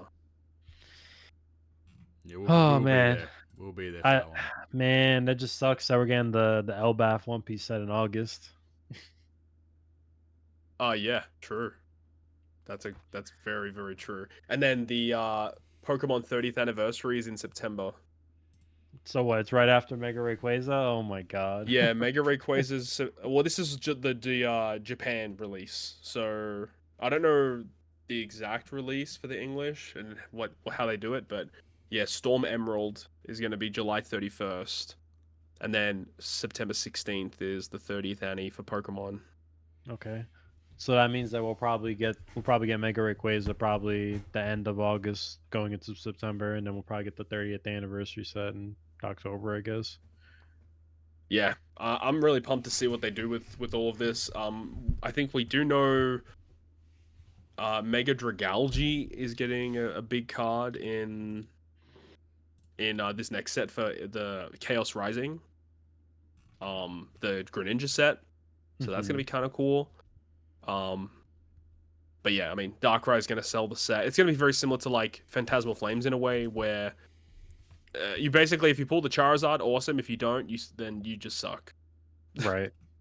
I don't know what else they can really put in again with Mega Darkrai to kind of sell it, but that shit is beautiful. What the fuck?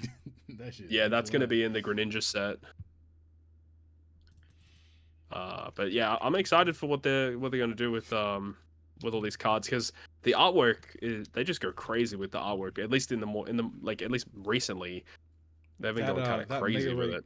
Rayquaza is gonna be worth $4 trillion. Whatever that. As long as the artwork looks good. Damn, that Greninja is fucking tough. That shit looks so good too. What the fuck? What are they feeding these artists, man? Susumu Maea, fucking the goat. Speaking of TCG, I actually have a question. Todd, have you ever went to like one of the PSA drop-off events? Not to a PSA drop-off event. The only time that I've done something like that is when we went to the National, and the National had like a full PSA booth there, and people just lined up and like submitted cards that way. But I've never been to a drop-off event. So the only reason I brought it up is because I usually go to them. I usually don't mail them in, and they usually have it at the same place. It's called Bleecker Trading, and I would go. You know, I'd hand them the cards. They would like sign off, and they tell you check back in like 4 to 5 weeks on the app, and you'll get notified when it arrives, whatever, right? Yeah. So on the last time I did my drop off was on Pokemon Day, and in New York they have a Pokemon shop. I think it's called the Poke Court, but they changed the name to the Trainer Court or whatever. Anyway, so that was the first time I went to a different area to drop my cards off, and since it was like Pokemon Day, like they were having like a bunch of events there. So the PSA people were actually like across the street in like this different building. Oh, okay. So I went to the building, and when your cards arrive at PSA, like you get the email, and then like it finally updates on the app and shows you. Yes. So when I went to this PSA event, and I handed them the thing, they had like a barcode thing that you scan, and when I scanned the paper, it automatically updated my thing to say we received your cards. Oh shit. So the only reason I'm weirded out is because it's been like 7 weeks now, and now I just have no update whether they got my cards or not. Oh no.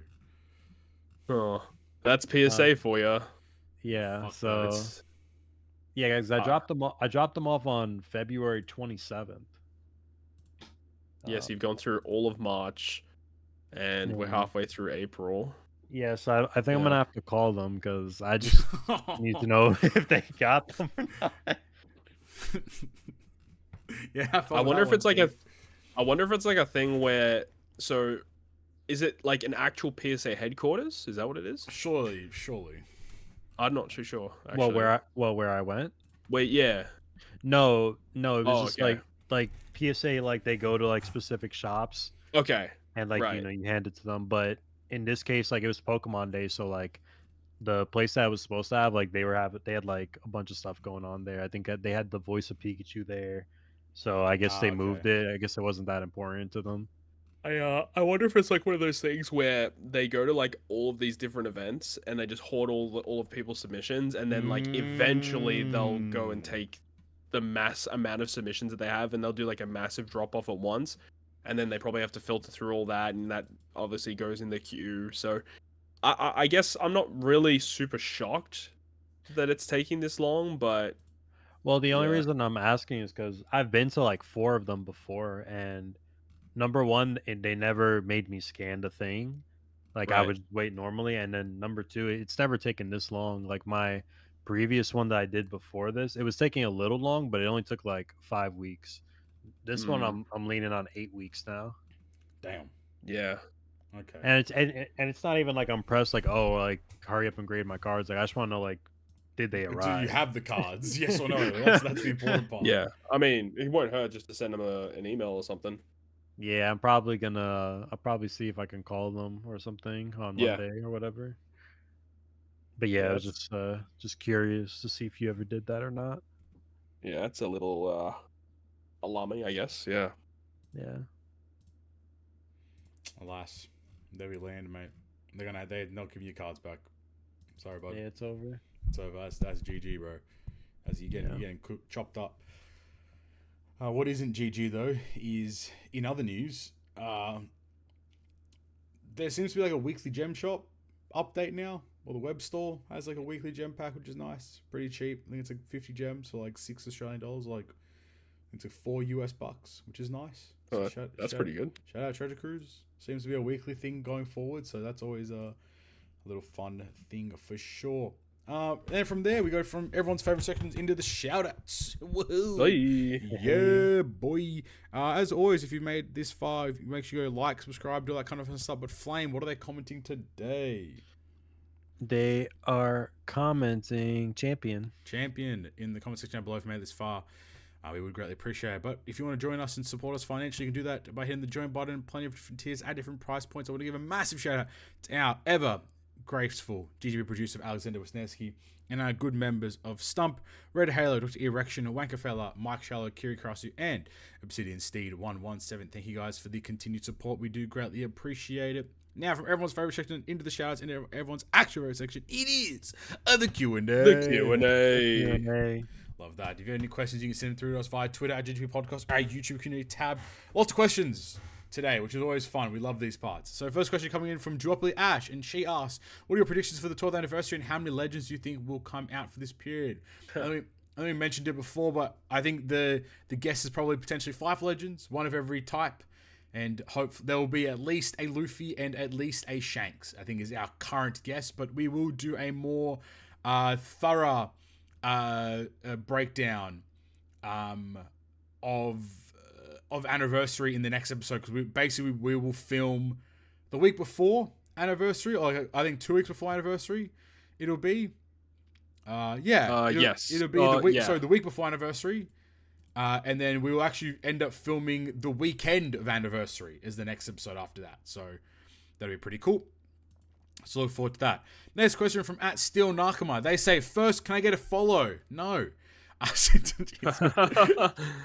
maybe, crazy. I don't know. Maybe at some point. I don't know. Secondly, for those of us smaller content creators, for those of us smaller content makers who can't afford to do big swings of banners every time, how do you go about making content without banner boosted units? Any suggestions, Todd? Wait, you're saying making content without banner boosted units? Banner boosted units and stuff. How do you make content? What's your approach there? Is he talking about like specifically like against like like PK, I like guess treasure map and that kind of stuff? I think maybe Or just generic. I think it's just generically or just generally, I suppose. So how do you approach it? Not having just like going forward with it. Well, that's where the creativity comes in. It's where you have to try and come up with yeah, just interesting team builds, potentially looking at different ways to use characters that maybe haven't been used for before. Yep. Even on Rumble is kind of interesting because you Yep. can kind of build teams for Rumble, build teams for normal content. You could also try and do something like absolutely out there that's weird and different. Mm-hmm. You know, I've done weird shows before where I've, you know, randomly built teams, or like the Legends of OPTC series, stuff like that. Just like random stuff to kind of spice it up a little bit. But if you're talking about for specific game mode stuff, well, you kind of still have to use the boosted unit as a friend captain, and kind of just building around that is kind of like what you have to do. It's No. really, really annoying with the boosted meta stuff, but it is what it is. Really. I agree wholeheartedly. I think that's very well said, my friend. I think the way you have like a few different approaches to content. You have like the Todd approach, where it's like generally it's like one video with a couple teams in that video of like how you're clearing it, or maybe like an update as it goes. So I'm dying. I mean, For example, dying, like I'm just so passionate about your content, Todd. Where it's like you might have like a PKA standpoint where it's like you're like updating the team as it goes along, like every kind of like point where it's like early team, mid game team, then like late level team. For TM, just build teams without boosters. It's only 2 teams. If you have boosters, build them with boosters. You have like the Stump or the Itachi route where it's like they just upload their screen gameplay, which is like I'm not the biggest fan of, but I mean more power to you, I suppose. Where it's just you just fucking ram out whatever team combination you can think of. You just do that. I guess you also then have the JP content creator route where it's like you'll have like Snowman make 12 videos before the event's even out, like just talking about a team or some shit. Or like recently what I've seen is a lot of JP players will actually build teams with all the combinations of boosters without actually having the boosters, if that makes sense. So they'll just say, like this is where you'd use Dory, for example, even though they don't have the unit per se. So that's also a route you can take as well. Then you have the other route where it's like if you don't want to make videos, you can just like right now I've just seen somebody post teams for Kizuna, for example, on Twitter. And it's just like a screenshot of the team, then a breakdown of like what you actually do in the fight. So that's it. I think it's just be creative. I don't know. Like that's what content creation is, team building. Plain and simple. That's what it really is. It comes down to. That's why I don't do it, because I fucking hate team building. So more power there. Next question from Pokey Smash Bros. They ask, for quite a while, I seen players talk about the best legend of OPTC, like Zoro Sanji or Int Kuma, but I have seen no one talk about who's the worst legend in OPTC history. Like I'm talking about a bottom 1 unit or 6+ that is so bad that it makes you go full AM in terms of hatred. Worst legend in OPTC. Damn. In history? In history. I could probably get on this one. Let Go me take for a it. look. What do you got? What are you thinking? Because there's a lot of dick ass. Like, I'm pulling up the Fabled database. You have to pull up the Two Shanks one, man, because the other one is decrepit now. Shout out Solaris. There's 2 that come to mind immediately. What do you got, dude? The first one that came to mind immediately was Hawkins. Like the Psy one? The Dex one. The Dex one. That guy fucking stinks, bro. I mean, the Psy one's also pretty bad. And then the other one was also Page 1. Page 1, I think he kind of he's okay. Like he's not bad. He's not that. Does he have a good support though? Like he has a usable support. Does he? I don't know. I think that's the issue. I never use him. I think he has a usable support. Page fucking 1, dude. Right, I haven't seen this guy. Yeah, he has when the supporter character hits a perfect, reduces enemy duration, increased damage, defense duration by 1 turn, and it applies on Jack, Kaido, King, Queen, etc. So like, it's not the best thing in the world, but like it is fucking dick, bro. What a shit legend in Rumble as well. 5k damage for 3 enemies. First 50 seconds include level 6 defense down to 2 enemies. When there are 50 seconds or less, there's 2.5x fixed damage to 3 enemies. Come on, son. Come on, son. What are we doing here, man? It's a hard differentiation though, because like there's a lot of forgettable legends, but they aren't necessarily the worst legends in the game.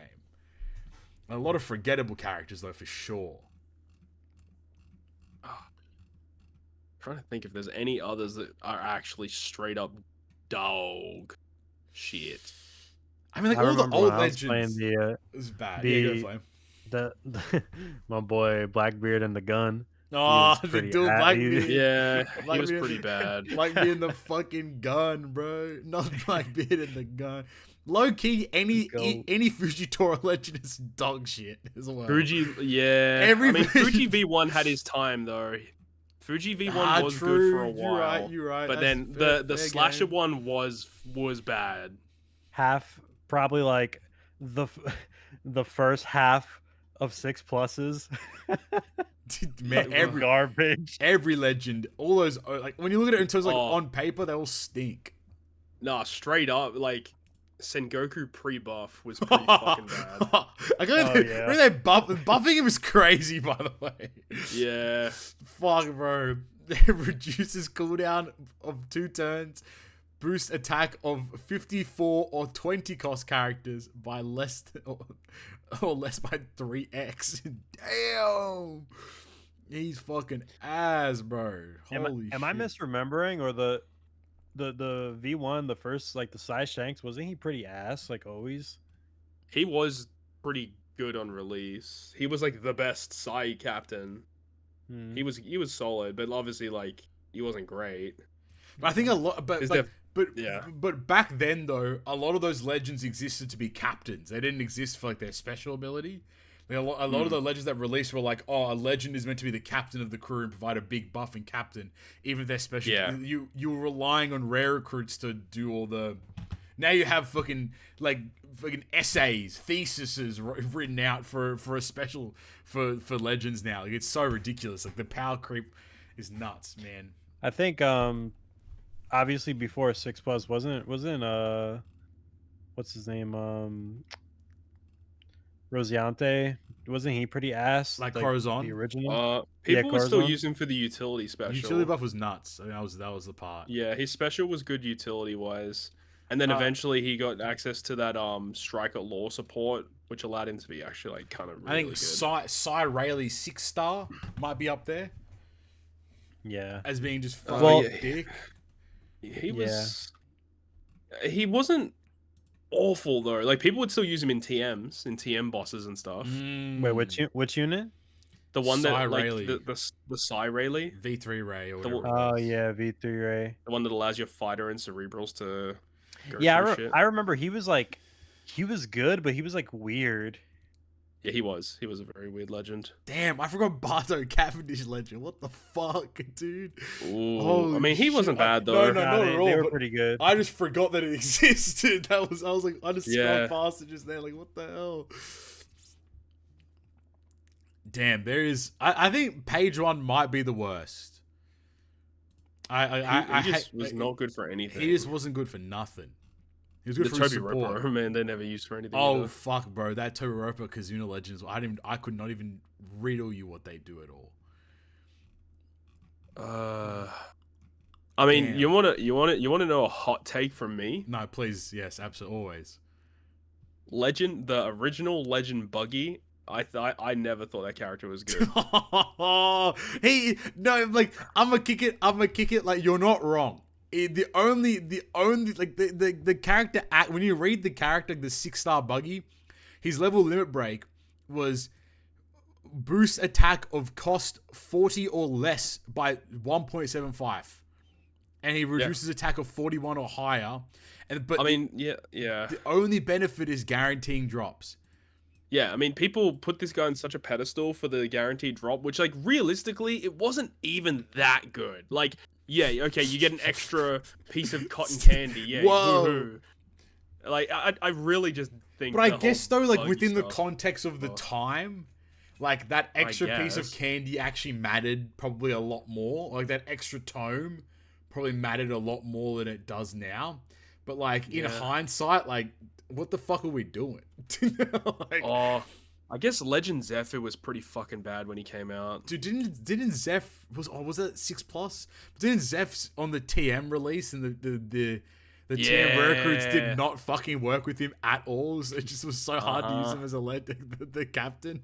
Oh, I forgot about old mate. Fucking V2 Sanji. I hate that guy. The Psy one? The chain one, yeah. Yeah, he fucking stinks, bro. I used to like him. I'm not nah. Don't go to bat for Sanji, dog. Nah, man. Nah, he wasn't that bad. No way. You just had to know how to use them. It's hard to like go because technically all the old legends are fucking butt. They're all stuck, like for real. But like, I mean, on paper, but in their release, yes, you have to do it based upon. You have to rank based upon release. You can't rank it based upon now because then like the last 250 legends are all bad if you do it like that way. Damn. Nami and Usopp maybe. Yeah, because then they also released against like Robin and Jinbei, and Robin and Jinbei were just infinitely better.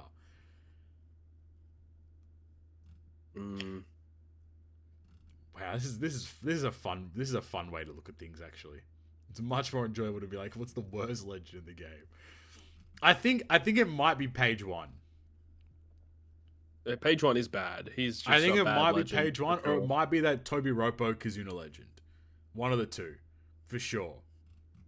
Which is funny because they're both Page 1. So like, I mean, this is not really a hot take, but I guess this is like a hot answer to that question. Worst legend on release, I'd probably say Strong World Ace because they just didn't give his fucking units.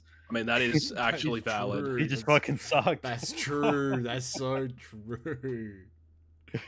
That is valid. He fucking honked, bro. Even like, damn man, what a throwback.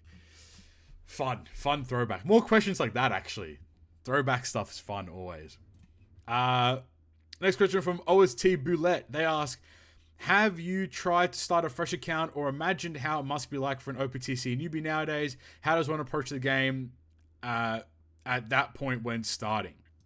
That sounds like a nightmare. And I'm not talking JP, you know what I'm saying? Like, it's, I think we can't really answer the question because we have so much ethereal knowledge of OPTC that starting a new account's pretty easy. Like, yeah, you can kind of get through things pretty quickly. Like, you can just figure it out. Like, and mind you, like, I just think they don't really do a good job. I think the tutorial's probably better now. But, like, the reality is those Psy Straw Hats, that crew with the 5+ Luffy, can actually carry you through a lot of the game. A lot of content it can actually get you through, which is good. It can't get you through everything, of course, but it can get you through a lot of stuff. It probably could get you through, like, East Blue TM, actually, when I think about it. Pretty comfortably. Yeah. So, like, but the thing is, as well, is like, because when you start a new account, you got the Head Start Sugo, which is like the best. Sugo of all time. GG. So you get an account, and like that account will just carry you for a really, really long time. Yeah, I think the hardest part about a new account is the amount of characters that have released that makes it so hard to have access to. That's probably the one point.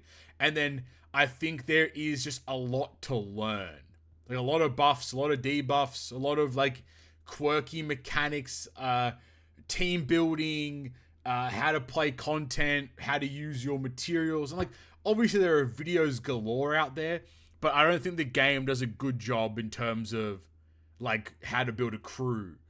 Like, obviously they tell you like, you want to make a team that aligns with the captain ability. And like, while that's true, a lot of the time you're building a team to either A, do as much damage as possible, or B, to get around as many debuffs as possible. And then also do damage as well. So, like, I think the game doesn't do a good job in terms of that for a new player. I think if you were a brand new player to OPTC, like One Piece Treasure Cruise, you didn't have access to any content, and you didn't have access to, and you had never played the game before, then I think it would be super duper challenging. I think you could figure it out because, I mean, we all did. Like, we all started when there was nothing that really existed, per se. Like, there was a bit, but not enough. Like, right now, we have crazy amounts of content. So I think it is definitely possible. But I think the reason why Treasure Cruise is playable and has lasted so long is just because of the community. and the people around it that make content, that Sure. figure things out and stuff. Without that, this game would have died probably before, what was the game called? Thousand Storm or some shit like that. Oh my, You know? yeah. Would have died way back then as well. I think that's also why Bounty Rush got made, because that one is just a much simpler game to get into and doesn't actually require you to grind every day and be active for events every single day, because things come back pretty frequently there. Whereas Treasure Cruise, you miss something, all right, bro, see you in 12 months. It might come back. We don't know. We'll see. Cool. Next question from Nobody Lol 24. They ask, do you think with the One Piece remake we could see new units with it? No. Damn. No. Straight up no? No. I doubt it. I think it would be a good opportunity It would to be. like re-release East Blue characters and all that kind of stuff, but maybe it's like it won't naturally, like, you know, if the remake does come out, we'll be in the heart of Elbaf. Like, I don't know if they're gonna want to go back and release an East Blue Luffy when they could just go release like a Loki or something like that. So, yes, that makes sense. Last question from LNRD766. They ask, do you, I think the question, second last question. The start of the question's the main part, and there's a bit of commentary after it. Do you blame someone who finds OPTC so boring? And then they go on and say, if they implement a new game mode, for example, Peak A, you have to, when they implement a new game mode, for example, Peak A, you have to get the new units or it takes ages. Co-op, what a joke. And don't forget about game modes, game mode units like TM and Kazuna and Assault Rumble, because you have to get them to get the higher ranks. So I guess the question is, do you blame someone who finds OPTC boring? No, I don't blame them at all, because Treasure Cruise can definitely be a boring game. Yes. Yep, I agree. I think Treasure Cruise inherently is a boring game. Like, period. But again, I hate to always make it an excuse, but like, the community really does allow you to actually enjoy OPTC a lot more than the game. The game is fucking ass. Like, I think a lot of, like, I mean, obviously like, Flame and Knight have quit, but like, I think all of us would have quit probably a lot earlier if there wasn't like this group of people that, like, you know, we all came to be friends with and talk about the game and discuss, etc. So I think that's definitely the case. Yeah. So no is the answer to your question. And then the last question from Andrea Freshy 10607 says, will we get an Elbaf orb like Wana orb, and what could be its effect / mechanics? No, we're gonna get the super type orb. No, I'm kidding. I mean, Elbaf orb, I don't know, what do you think that would even be, if anything?